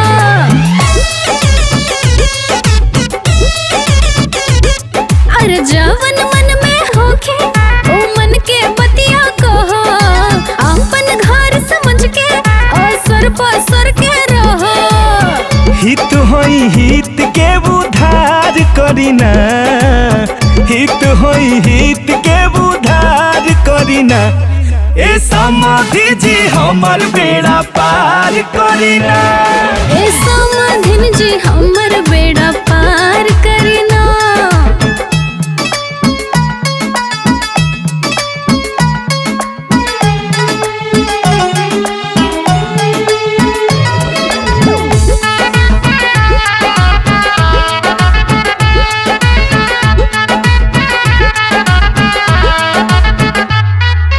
जिन मन कर खुद जिन मन कर फन बाबूजी, हमरा ससुरवा के अपन घर मन बाबूजी। ए समधि जी सही बात बा। अरे हाँ समधी जी बिल्कुल सही बात बा। खाइल जाओ पियल जाओ ऐस मौज कैल जाओ हमनी के, ऐस मौज करके जी मत वाला भइल जाओ हमनी के। भर पेट देके उपकार करीना, भर पेट देके उपकार करीना। ए समाधि जी हमर बेड़ा पार करीना, ए समाधिन जी हमर बेड़ा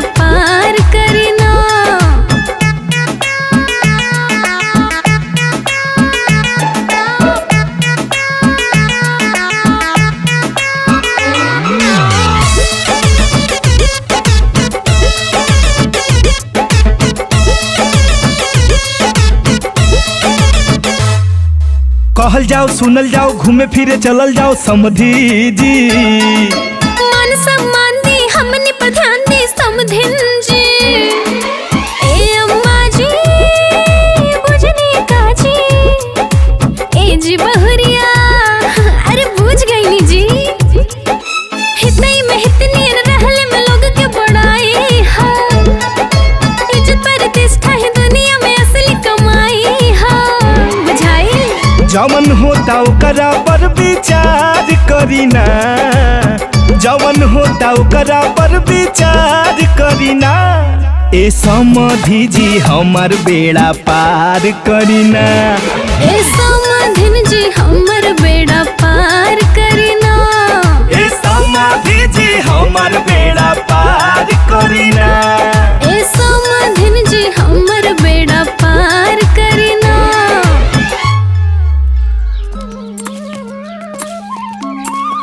बाबूजी हई खेतवा जोन जोतल है ये अपन है का? ना ना बाबू। त ए समधी जी हई जौन गेहूं लागल बा बहुत सुंदर लौकत बा। ई खेत त पक्का राउर होई। नहीं यो मारना। अरे त राउर खेत कौन है? ये हम बताओ आओ ये बॉर्डर से लेके बॉर्डर तक है। हई हाय हई खेत हई खेत राउर हाँ। हे महाराज रउआ तो कहत रहनी हा कि हम साल में 4-5 लाख के गल्ला बेच दे ही ना। ऐसे ही हवा में फेंकत रहनी है का? कौनो बात ना बाबूजी। शादी से पहले हर बेटा लोग अपना आपके राजा दशरथ समझेला। अरे रे रे रे समधी जी अरे होला होला कौनो बात नहीं समधी जी। शादी ब्याह में थोड़ा बहुत झूठ फूट हो जाएला। अब कौनो बात ना। चली चली चली चली आई आई आई आई रौरा के पाके तो हम धन्य हो गए नी। अरे आई आई आई आई आई आई हे समधी जी हाँ ई उहे होटलिया हनु है जहाँ राउर अड्डा रहे। याद बा? अरे पहली बार ही मिलल रहनी हमनी। उहे है वो हमारे परिचित का भैया। त एगो काम करी नु बताई चली पुरान याद ताजा कइल जाओ। अरे है ना आवा चल चल आई बिल्कुल आई आई आई आई जी। इधर राउरे दुकान और राउर अड्डा बैठी बैठी बैठी। ए भैया एक प्लेट में दूधू को गुलाब जामुन आ कचौड़ी ले आवा।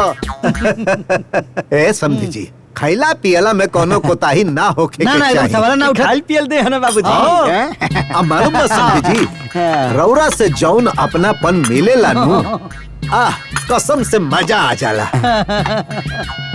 चीता के बोलावो तनी।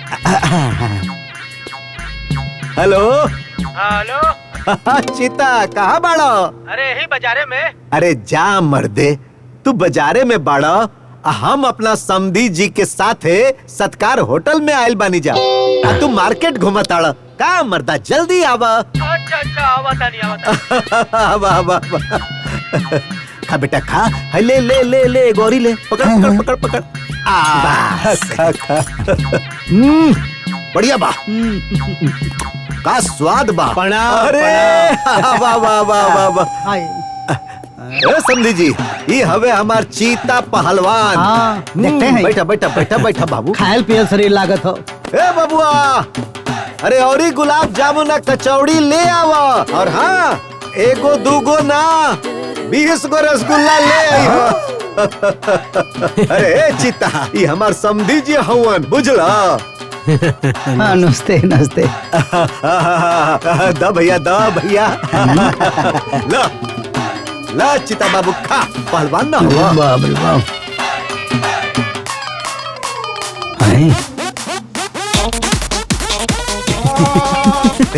तुहार फेकन चाचा हुए बजरवा में।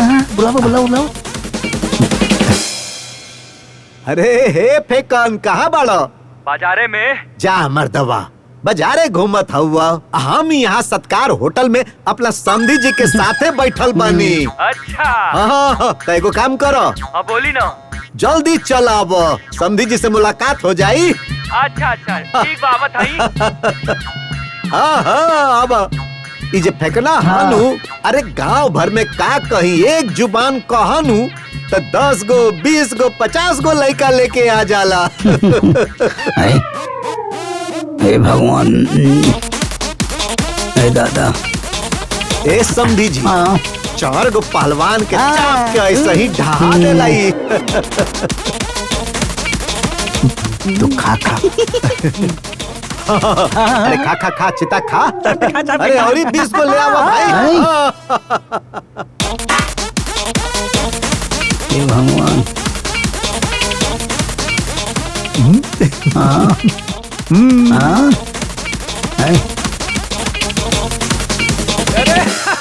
नमस्कार। अरे नमस्कार नमस्कार। वाह वाह वाह, नमस्ते नमस्ते नमस्ते। ए समधी जी, ये हमार गांव के लड़का लोग हवन सा। अरे बैठा लोग। हाँ, बैठी। जी। अरे ए भैया, इन लोगन के भी गुलाब जामुन और कचौड़ी परोसा। दा भाई दा। गरबा गरम कचौड़ी भेजा। दा सबके दा भाई। दा ए भाई, अरे ले आवा हमरा चीता के प्लेट में 10 गो औरी डाला। हाँ दा इन करा के दा। राक्षस है हकारे भैया।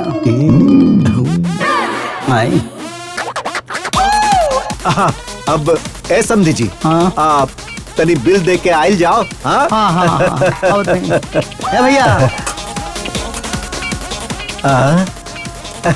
यहाँ पे ला। अरे खा, जी भर के खा। समधी जी हवन हमार।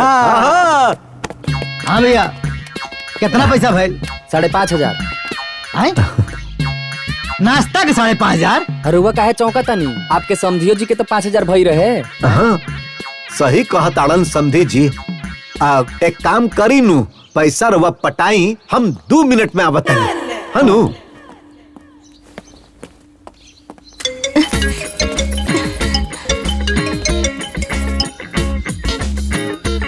हाँ भाऊजी, कैसन दृश्य रहला हो जा। अरे बिटिया, नानी याद दिवा देनी हो। बहुत बढ़िया। अरे बिटिया, का कहीं पैसा गिनत रहला ना नू, तो मन एकदम चोखा हो गइल रहे।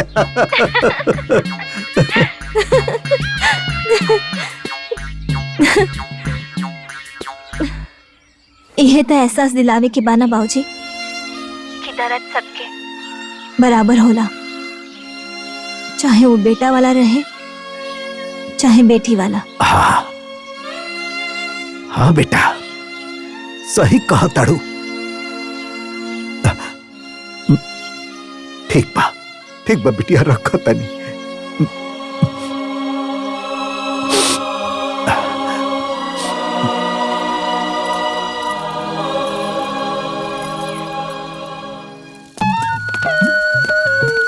हे भैया, हाँ चल अगुस बात कर जाए। चल आओ उठा। चल लगा।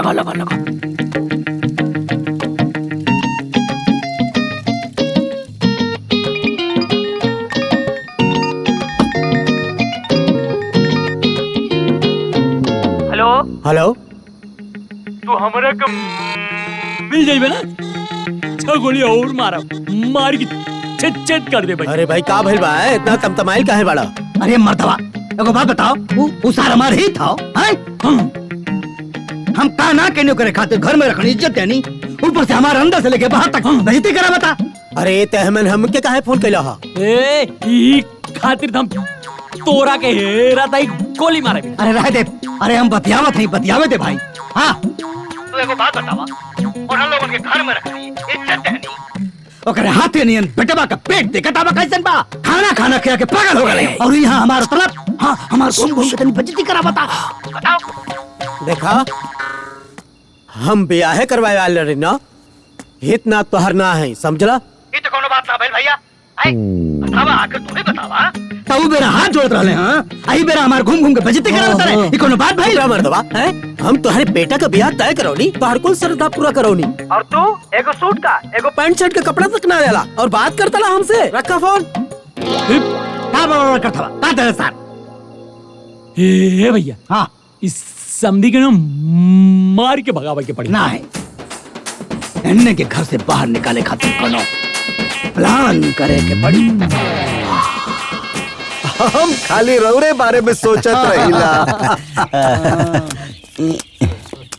आओ बहू, याले बेटी के धन खइबा, लाज नइखे लागत बा का? अरे समझी हमार घरे हमरे रहत हवे, खात हमार हवे, तो हारे रे करेजा काहे फटता? अरे ऐसा बेशरम कौन बेटी के बाप होला? ए मुआदेव सारे अगर बेसी बोल बता। ये सब चल, ये सारे लोचा हैं, चल।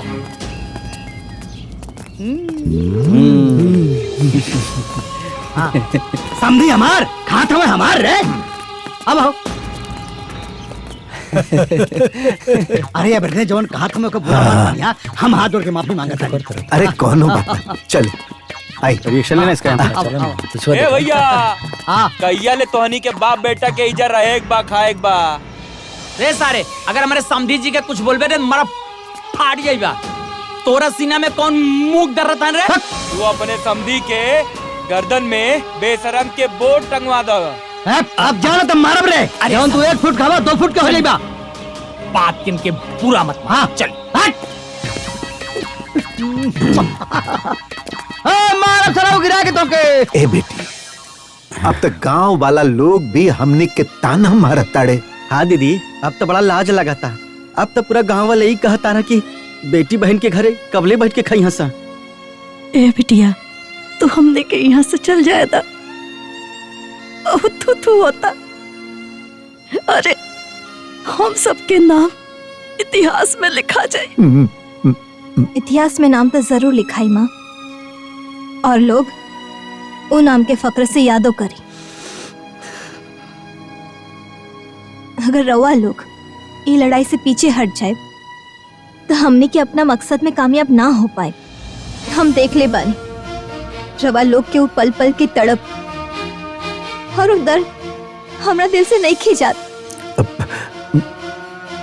ये लड़ाई वो हर बेटी वाला खातिर बाटे, ताकि फिर कभी केहू के घर ना बिका। रवा लोग हमारे साथ दे। ए बबुनी, केहू कुछ भी कहे, यहाँ से कोई ना हिली। तू चिंता मत कर, तोर जोन मन करे वैसे ही एकनी के तबला बजा। बाकी हम सब यहाँ डटल रहब सब। हाँ दीदी, हम साथे बानी।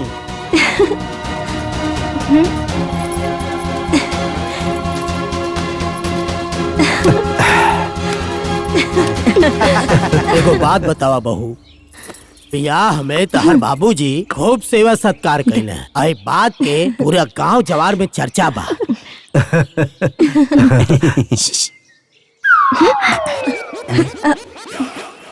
अच्छा बाबूजी, ननन जी के शादी में राव आदर सत्कार ना भइल रहे का? अरे आपन सेवा सत्कार तकनी के खूब करावेला सन। जब आपन बारी आवेला तकनी के नानी याद आ जाए। एकदम सही कहानी। हे महाराज, अरे रउआ पीतर के थरिया में ना खैले रही का? अरे पितरिया थरिया छोड़ी, हमरा बरा एकनी के पतलू घट गइल रहे।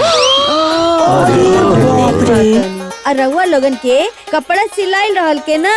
हाँ हाँ। अरे हमार कपड़ा तो छोड़ी, हमारा बेटा के 3 पीस तय रहे, लेकिन 2 पीस मिलल। 2 पीस दहलसन और हमरा के धोती दहलन जौना के कोरी ना रहे। बहुत गलत भइल। भाई साहब, हाँ वो बंधनवा छोड़ाई, सोनवा के सिकड़िया मिलल रहे कि ना मिलल रहे? हाँ बताई ना। सिकड़ी तो तय रहे, लेकिन आज तक ना मिलल। पूरा बुड़बक बना के हमरा बेटा से ब्याह करके हमरा के बुरी तरह ठग लेहला। ये तो बहुत गलत भइल। अच्छा बाबूजी, हाँ और काका तय भइल रहे? छोट मोट सामान तो छोड़ा दुल्हन, शादी में 4 चक्का तय भइल रहे। 4 चक्का के जगह 2 चक्का देले सन, वो मार्केट के सबसे 3rd क्लास के। 1 नंबर बुड़बक बना के हमरा बेटा से ब्याह कर लेले सन और हमरा के ठग लेले सन। अच्छा बाबूजी, अब वसूली ना, है ना? अब वसूली। दुल्हन जौन तब न देहला सन तब का दिया सन, तेवे के सरदा भी तो होके के चाहिए। यह बात सही बा, लेकिन बाबूजी, हमार बाबूजी ई लोगन के हर श्रद्धा के पूरा कहिए कि ना? रवा कराई ना? कराई। हाँ कराई ना। कई लोग हमारे बाबूजी से जौन जौन चीज मांगले रहनी, हमारे बाबूजी हर चीज देनी है। अरे उसे बांट के देनी है। तो वो मांगी मांगी मांगी हमारे ससुराल के ना परिस्थिति आज बहुत अच्छा बा। हो गई केहू के पल्ले करोड़ों होखी, मगर बिना मांगे केहू देवे लगा हो समझी जी। बताई सही कहानी है दादी, केहू ना दिला। कहावत अब कहावते रह गई भाई साहब। जवन लोग कहत रहे बिन मांगे मोती मिले, मांगे मिले न भीख। अरे आज के जमाना में बिन मांगले एक गिलास पानियों नहीं खे पूछत छे ना मिली। सही कहली। अरे मांग ली समधी जी, मांगी मांगे के तो हम कई बार मूड बनौली, बाकी हमार बेटवा नानुकुर कर देवेला। बाबूजी हमार गोलू के जीजा कब अपना बाप चाचा के सामने कुछ बोले लेका? ना ना ना रवा कहे सुनता नहीं जी। अरे बाप बाप होखेला, बेटा बेटा होखेला। अरे समझाई ओकरा के बढ़िया से। आज यदि ना सुने नु तो देव दुगो थप्पड़ मिला के। हाँ और बाबूजी एक बात ना याद रखिए, रउआ अपना हक खातिर लड़े जाता नहीं तो पीछे बिल्कुल नहीं की हटे के। ना दुल्हन, अब तो पूरा बकाया वसूलबे कर, आती है तो इनकर पाप। काहे समझी जी, कहाँ रहला हमारा आज? यहाँ रस मंजरी पर रस मंजरी खत्म हो जाता हो। बैठा बैठा बैठी बैठी। रुका, हम बैठे लेके आए, हम सीरियस मैटर पे बात करे आयल बानी। अरे महाराज, आज तक बहुत सीरियस रहनी जो बात करब। यह तना सीरियस रहला के तू लोग फायदा उठेला लो। क्या बात है बाबूजी? ए चुप रह, जब बात हुई तब तोहरो समझ में आ जाई। समझे जी? हाँ। एक बात बताई, बोला रहुआ अपना बेटा के बियाह कैली, राउर श्रद्धा पूरा भइल, तो हमरो श्रद्धा पूरा कर दी। कौन श्रद्धा हो भाई? ए भैया, समधी जी का लागत अब बियाह करे के मन करा। ये उम्र में मत देखी लो, रहुआ लोग मजाक के मूड में बाड़ी, लेकिन हम मजाक के मूड में नहीं थे। हमरा यहाँ रहुआ बियाह कैले रहनी, तो 4 चकवा तय कैले रहनी, दहनी मोटरसाइकिल। हमरा के कुर्ता धोती तय कैले रहनी, खाली कुर्ता दे दहनी। सिकड़ी तय कैले रहनी, सिकड़ी न दहनी।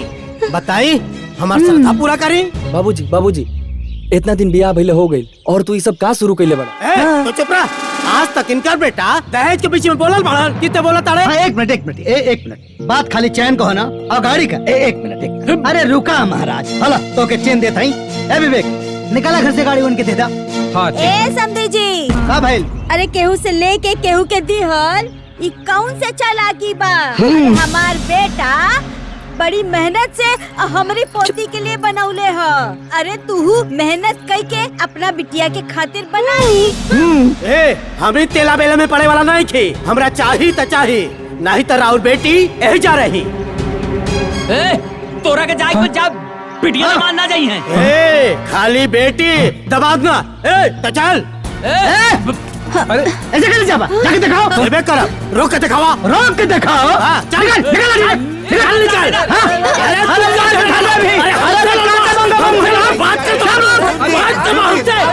अरे बकवास मत करा भाई। हे समधी जी, समधी हो के लाठी लठौल करे में अच्छा लगता। बाबूजी एगो गाड़ी और एगो सिकड़ी खातिर रवा हमार ननन जी के नैहरे में छोड़ दे, एक ठीक ना नो लागी। कौनो भी समस्या के समाधान शांति से होला, और हमारे ससुर जी ना दिल के बहुत अमीर है। इना राउर हर श्रद्धा के पूरा कर दी है।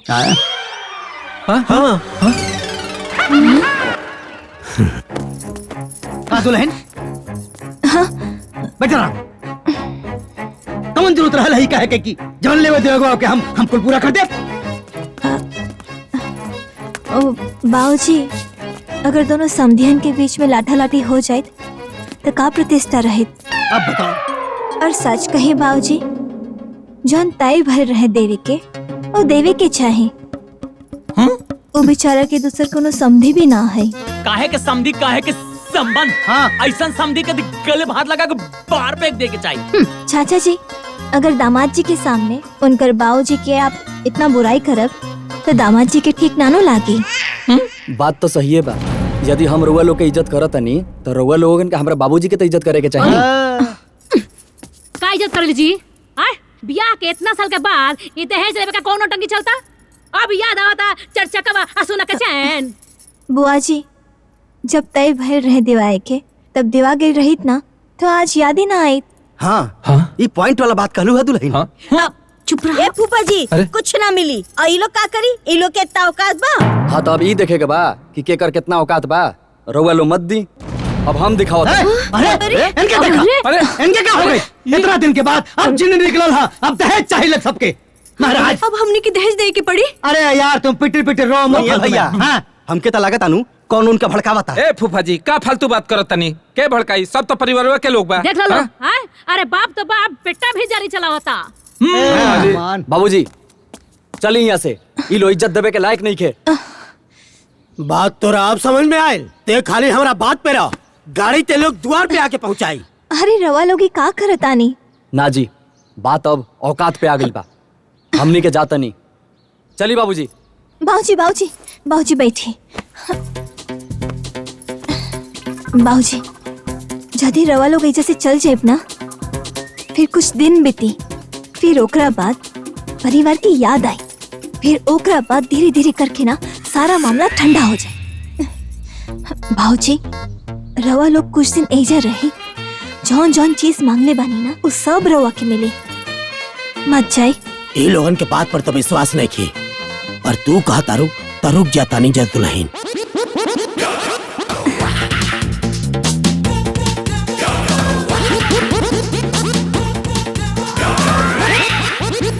मन तो यह करा था कि उठाई लाठी और दौड़ा दौड़ा के समझे के मारी और मार मार के भगा दी। कहो महाराज शादी के कितना साल हो गए, दहेज के भूत अब चढ़ल है इनके। गजब आदमी हो यार। तू का सुसुक के रोवा तारू?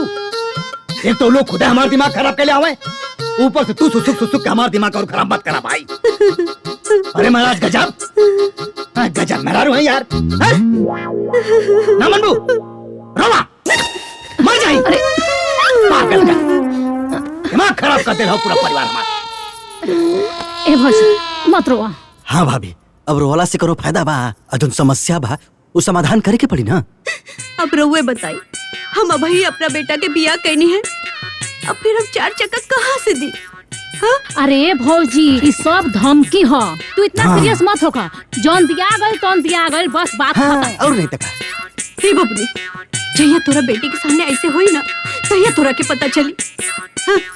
अरे तू हमरा के बुद्धि मत दा। जेकर बेटिया माटी पे रही, अरे ती का जाने प्रीत पर आई।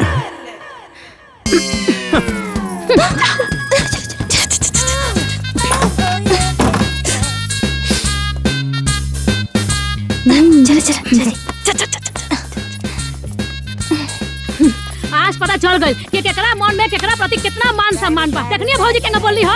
हाँ तो तोहरा का जरूरत रहा हर बात में कि हर बात में लवर खुद लाके। अरे चुप रही, अपने समाज के न बोले गई हो। हमरा का पता बा कि हमरा भौजाई के मन में इतना कुर्सी पाल के बैठल बा। हाँ तो ससुराल छोड़ के नैहरे में अड्डा जमाईबू तो बेइज्जती होखबे न करी। ए बाबूनी एगो हमरा घरे देखा कि कितना श्रद्धा कहनी है, एगो तोहरा घरे। अरे तहरा घरे बिटिया छोड़ के बहन के तो कोनो कदरे नहीं हो। और न का बुआ जी देखी ना बेटी के देवे के तय भय रहे कब और दिया था अब। और फूफा जी शादी में दहेज देने के बाद तय ना भय रहेगा। अरे तय भइल रहे। रेडियो घड़ी साइकिल। अच्छा। ना रेडियो मिलल ना साइकिल मिलल। हाँ अब बढ़नी मारो। वो एगो घड़ी 1 महीना के भीतर भीतर बंद हो गई। अचानक तारू हमनी के बियाह में बाबूजी जन मारो के भात खाई आइल ना त तरकारिये घट गई। देखी ना रवा तो माजी से अपन समझ की बात कहनी है ना, लेकिन माजी ना एहसास दिला देनी कि बेटी और बहन में भेद होला। तो हमरो दिमाग गनगना गइल बा। अगर ओ लोग के मन में हमरा प्रति भेद बा तो हमरो प्यार खत्म। अगर इतना दिन बियाह भइल बेटी के दहेज दे तारीनु तो हमरो के देवे के पड़ी। और ना टका सुना, अब साइकिल ना मोटरसाइकिल चाहिए, रेडियो ना एलईडी टीवी चाहिए। अच्छा ना तारू घड़ी के जगह पर स्मार्ट वॉच दी है। Smart watch. हाँ, बिल्कुल सही कहा तानी। एक एक सामान लेवे बा, कुछ नहीं के छोड़े के। बिल्कुल नहीं के छोड़े के। ऐसे चुप बैठना से काम ना चली। चलो उठा।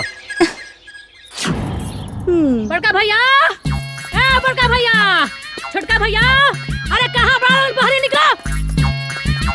का भेल रे? कहाँ चिल्लाता रे? का भाई तू दोनों जन मैटर हो गेल का? अरे मैटर तो हम तारा लोगन के संग करब। हमरा बियाह में जौन जौन तय भई रहे नु तौन तौन तारा लोगन के देवे के पड़ी।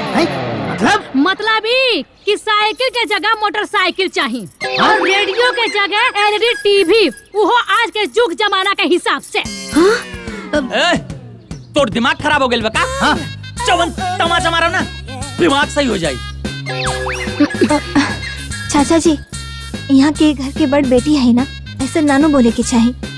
अरे ना ना बोले दा तनी हमहू तो देखी कि हमरा प्रति इनका लोग का मन में कितना गुरु ही भरल बा। अच्छा, अरे तोहनी ना हमरा बेटी दामाद के देख करके देखा देखी करा ताड़ा पटीदारी करा ताड़ा अपना बेटी के साथे। अच्छा, तेरा बेटी के देख के पटीदारी करता नहीं आए? सुना, तब के बाद तब कर है, अब ना चली। अच्छा, तो अपना बेटिया के तो बेतोय कोले रहला, तब कहे आप भर भर के हिलावा तारा। अरे तू लोग ना हमरा बेटी के देख के तनकत बाड़ू, हमरा के सब पता बा। अच्छा, तेरा बेटी के देख के धनका तानी, आए तेरा बेटी से कम बनी का? ए बुआ, अपना लाशा में ना हमरा के मतलब सारी जौन नहीं के भइल ना तौन हो जाई। का करबे रे? का करबे? का करबे रे? बहुत करबे? बहुत बोला जाने बुआ। दीदी, दीदी, मार दे। भाभी, दीदी, अरे वहाँ पे राहुल बुआ, ऐसे ना बोले के चाहिए। चलिए अंदर चलिए। अरे आई ना अंदर चली, चली। ए फुआ, काई गड़ल मुर्दा उखड़ले बड़िस रे? हैं? अजुआ तोर शादी भइल, रह जा तार बाकी बा। हैं? ए चुप कर। खुद तो पटोर पटोर का घर भर बने, आ जब हमार टाइम आइल त लगला दुनिया देखा। चुप, गजे खाता रू, फालतू बात, मार फेफड़ा पे। ए भैया, ई कुल का हो रहल बा? ई लफड़ा ठीक लागत हो? अरे महाराज, ए समधी जी, रउआ ठीक कहतानी। अब बाकीर बहन बेटी के देला से कुछ कम ना होखेला। हाँ, बहन बेटी की देवे से कम थोड़ी होला। अरे जौने घरी बियाह भइल रहे, अपनी औकात से ज्यादा दहे रानिया। रार औकात रहे का बात लेवे के? हैं? रार औकात रहे वो पीतल के थरिया में खाए के। तनी औकात में धीरे से बोला। ए पाहुन, आई रौमा कैसे नानू बोले के चाहिए? आखिर रौमा ई सन के बहनोई नु है। अरे ना जी, ये लोग के औकात दिखावल बहुत जरूरी हो। अच्छा। ए चुप, तू तो खामोश रह। सार बारा सार लेखन रह। मास्टर है हम। तो जितना धिया पुता कमाला के ले ना, उतना हम अकेले कमाई ले। कमाला तक का फायदा? हमरा के तेज बड़ा का? हाँ। सुना, हम रेडियो ना एलसीडी टीवी चाहिए। साइकिल के बदले मोटरसाइकिल दिवाही के बहुत सुना, कुछ ना मिली, जावन करा खुतवन का लो। अच्छा, ए भैया, ई मत भूलो कि जौना बाप का तू दुनु जना बेटा होवा नु, वही बाप के हमहू बेटी हई। तीन हिस्सा के एक हिस्सा के मालकिन हमहू। आ यदि ना देबनु तो बाजा बजा दे। चली चला हटी, ए हट। अरे ले हम चला, पता नहीं कैसे ना देवा लोगन।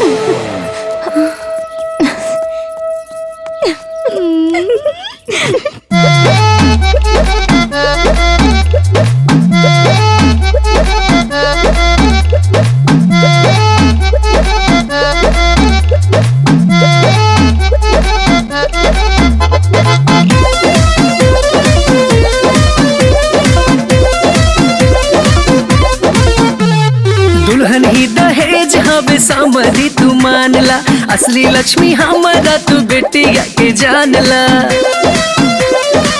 ए समधी जी, दुल्हन ही दहेज हवे समधी तू मानला, असली लक्ष्मी हमारा तू बेटिया के जानला।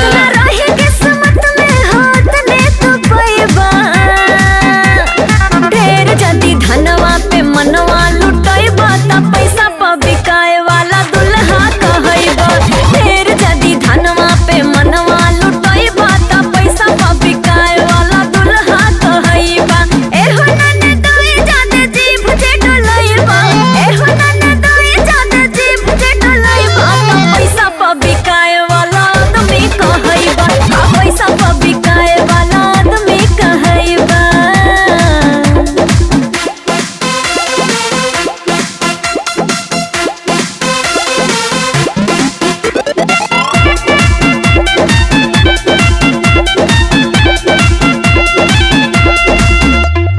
अब लेना दहेज खातिर कैला एतराज हो, कवन भूत का पार दुआर पर चढ़ गइल आज हो। घर में ए ननद बढ़ावा जनी रोस हो, जितना मिलल करे में कर संतोष हो। एक नंबर के लालची तू जग में कहाइबा, एक नंबर के लालची तू जग में कहाइबा। तू पैसा पर बिकाए वाला दुल्हा कहइबा, पैसा पर बिकाए वाला दुल्हा कहइबा। बुझाइल माची।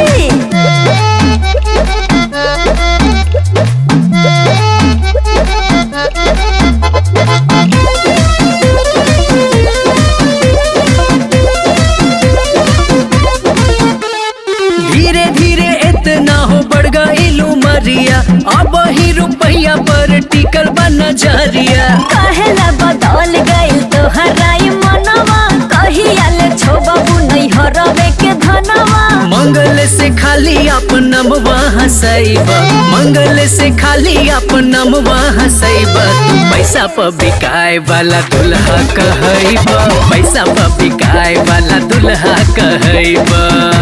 अरे मान जाई ना दमाजी।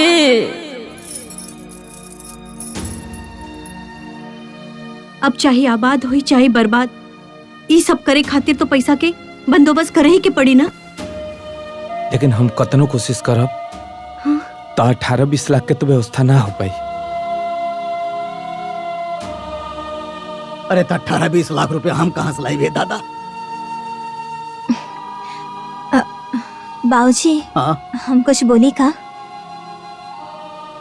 हाँ बहू बोला। रउआ जमीन पर पैसा उठा ली। हाँ हाँ ना, ये काम ना करे बहू। हमार बाप दादा भीख मांगे खा ले रहे लोग, लेकिन जमीन के एक बीता ना बचलस। हमार हिम्मत नहीं खे काम करे के। हम जमीन पे तो कर्ज ना ले।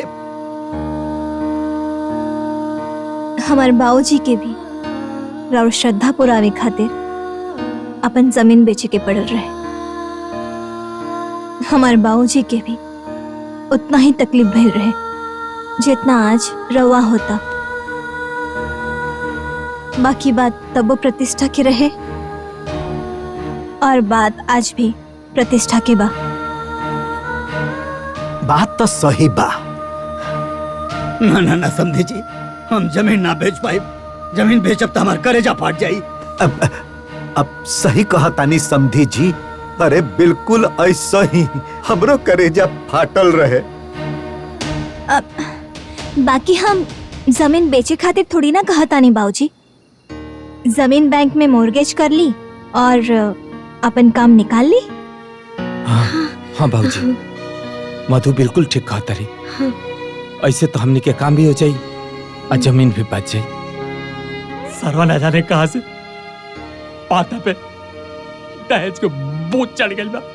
मारे हमारे रोआ दन घरे वाले के। हर बेटी वाला ऐसे ही रोवेला चाचा जी। ज्यादा चिंता मत करी, बात प्रतिष्ठा के बा और बहन बेटी के खुशी के बा।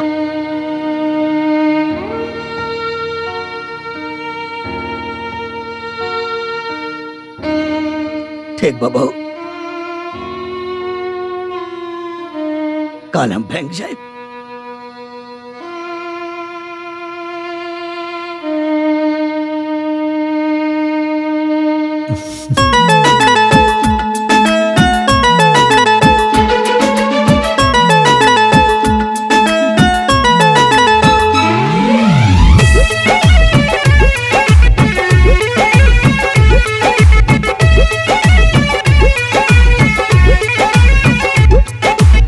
दोसरा के दर्द लागेला हाला जी,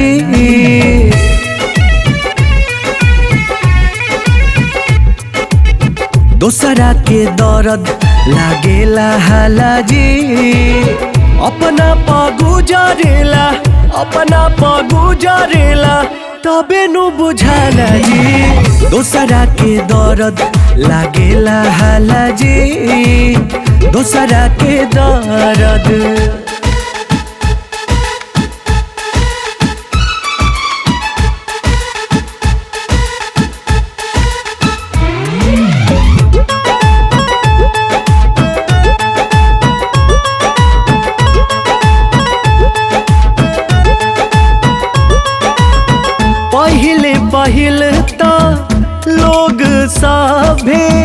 आपन दिखावे होशियारी।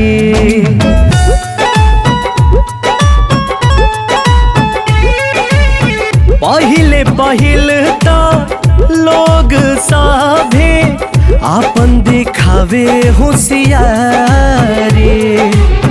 बुद्धि सारा फेल होके आवे जे अपन खुद के बारी। राम जी बिचारे ले जके मनबा काला जी। अपना पागु जारेला अपना पागु जारेला तबे नु बुझाला जी। दोसरा के दर्द लागेला हाला जी। दोसरा के दर्द। बुढ़वा तो बैंक में रो देलस बेटी। जे बेटी वाला के रो बाई ओकरा के तो रोवे के पड़े ना बाबूजी। काले कपड़ा नापावे शोरूम में जाए वाला बना लोग। हाँ हाँ तो अपन कुल बतला बहुत अच्छे से लिया बाबूजी। ठीक बा बेटी। आई दहेज लोबियन के मुंह पे एगो तमाचा होई। हाँ हाँ बाबूजी।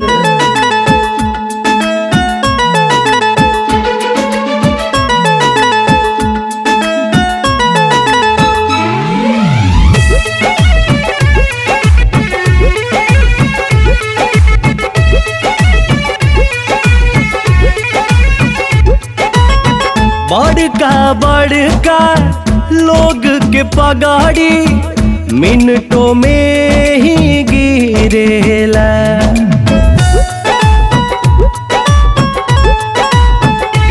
अरे बड़का बड़का लोग के पगाड़ी मिनटों में ही गिरेला। सारा है कहड़ी निकलेला हो बाप के बाप जब निकलेला। दूसरा के ढहबा तो निकल दीवाला जी। अपना पागु जारेला अपना पागु जारेला तबे नु बुझाला जी। दूसरा के दर्द लागेला हाला जी। दूसरा के दर्द। ए बेटी हाँ? जब अपना पे गुजरेला ना तब पता चलेला कि तकलीफ का होला। सब एक हमरा के बर्बाद करके घर छोड़ के चल गए। पता ना कहां से ओकरा के हमनी के बराबरी के बोझ चढ़ गइल बा। वो कहल जाला ना लाभ हानि जीवन मरण जस सब जस विधि होय।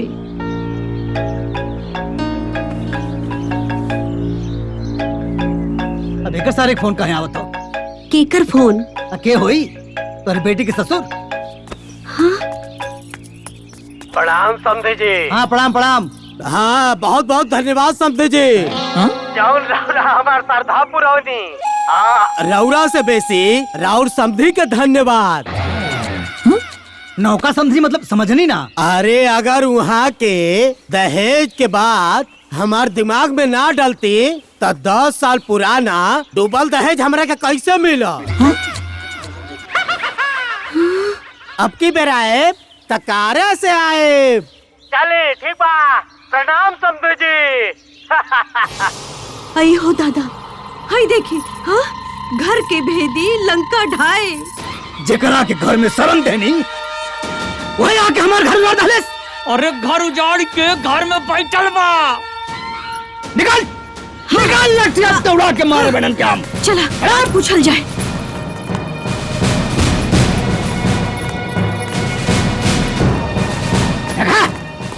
भाई सानियन बैठ के हुरा था। खराम एहसान फरामोश। तोहनी के अपने घर में रख के हम एहसान कहनी और तोहनी हमारे घर में राजनीति कर रहे लोग। अब ए समझी जी ये क्या कहता नहीं। चुप सारे बेईमान चालबाज धूर्त इंसान। हमनी सन के हित के भड़का भड़का के सब लुटा देले। हमनी के सब पता चल गइल बा। रुक अब भाई तू रखे बता रुक। हमारे हित बन के हमारे घर में रह के हमारे घर उजाड़ता रहे। निकल निकल आज यहाँ से एकदम निकल के निकाल के छोड़।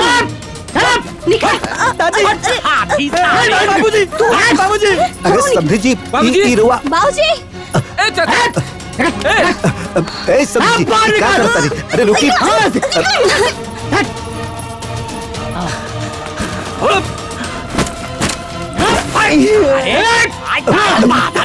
समधी जी बाबूजी बाबूजी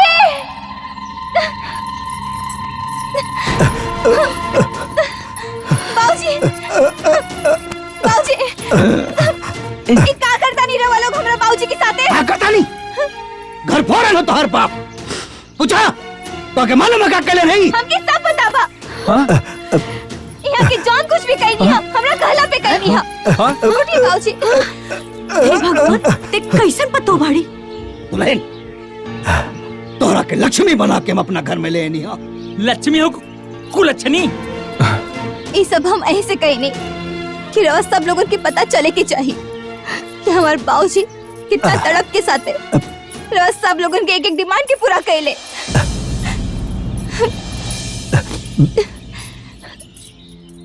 दिल भी एक जैसे होला, दर्द भी एक के जैसे होला, आंसू भी एक के जैसे होला। ओकरा बाद भी ये बेटा वाला एगो बेटी वाला के दर्द काहे नहीं के समझत? आखिर ये दहेज के जौन लहू लोगन के मुंह में चढ़ गइल बा, वो कैसे छूटी? ये घर से खाली हमार बाबूजी, हमार माई, हमार दादी, हमार भैया ना, हम वही घर से जाए। काहे कि हमार बाबूजी के बाजू में अभी उतना दम बा कि वो अपना बेटी के जीवन भर अपना साथे रख सकीले। एगो बेटी के कन्यादान देला के बाद भी लोग लाज मर्यादा सब भूल के अपना बेटी के ससुराल में पानी पिए ले, अन्न खाई ले और साथ ही साथ समाज के ताना भी सुन ले। इस सिर्फ और सिर्फ रोज सब लोग उनके सबक सिखावे खाते, एहसास दिलावे खाते। बाकी अब हम ऐसा ना रहा, हमने के जाता नहीं सर। चलिए बाबूजी। मधु, ए मधु, अरे रुक जा।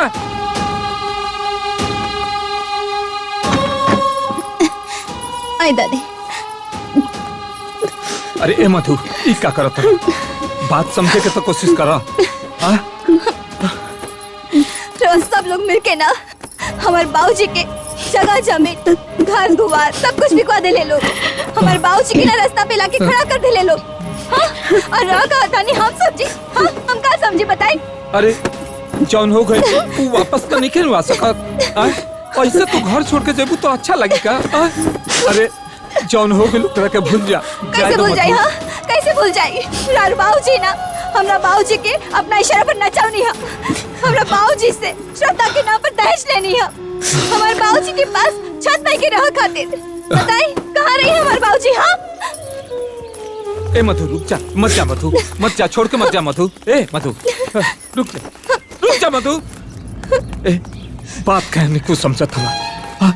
आज के डेट में एगो दुल्हा पर ओकर माई बाप भाई बहन सबके अरमान के बोझ बा और साथ ही ए समाज के दिखावा के भी बोझ बा। हम वही बोझ के नीचे दब गए रही। हम कुछ न कर पाए। तू हमारी मजबूरी समझा मधु, मजबूरी समझा। और ये हमार मजबूरी बा। चलिए बाबूजी। समझी समझाई ना। हाथ जोड़ता नहीं मत जाई। सही बात बा। जब अपना ऊपर गुजरे ना तब होकर एहसास होला। घर छोड़ के मत जाई समझी जी। राउर बेटी है मतलब राउर घर। समझी जी हाथ जोड़ता नहीं, विनती करता नहीं, रुक जाइए। अगर एको बेटा अपने माई के साथे रह सकेले तो माँ बेटी काहे न रह सकती। हम रउआ लोग के सामने हाथ जोड़ा तानी, रउआ लोग भीतर चले, हमने के माफ कर दी।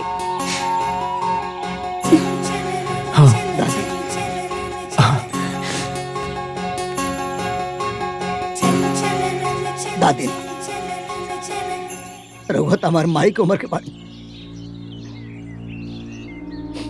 रहुआ सब यहाँ से चल जाए तो हम पाप का प्रायश्चित कैसे करब? घर छोड़ के मत जाए लोग। ए समधी जी, एक तो पहले ही हम अपना बेटी के घर के अन्न खा के गलती कर देले बने, अब फिर वही गलती मत कराई। समझे जी को बात बताई, सारा नियम कानून खाली बेटी खातिर काहे होला, बेटा खातिर काहे ना। हम आज इस समाज के जितना नियम कानून रहे सबके विरोध करता नहीं और रहुआ से हाथ जोड़ के अनुरोध करता नहीं, घर छोड़ के मत जाए।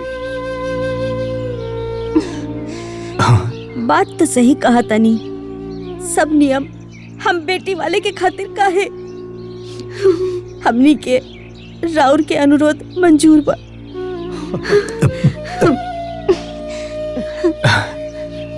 समझे जी, दादी तो हमारा अनुरोध स्वीकार कर लेनी, रहुआ भी हमार अनुरोध स्वीकार कर ली, जो ने हमने दूर सब दिन भाई भाई नहीं रह सके। माफ कर दे।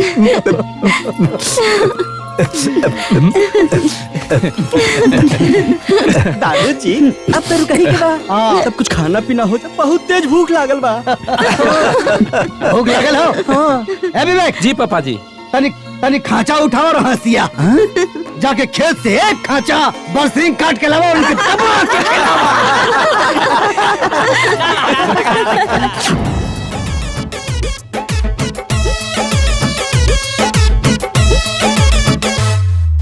कहल जाओ सुनल जाओ घूमे फिरे चलल जाओ समधी जी।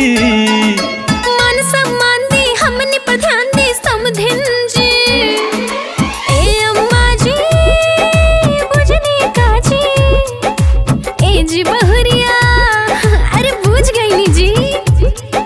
हितई में हितनी रहले में लोग के बड़ाई है, इज्जत प्रतिष्ठा है दुनिया में असली कमाई है, बुझाई। जवन होता ओकरा पर विचार करीना, जवन होता ओकरा पर विचार करीना।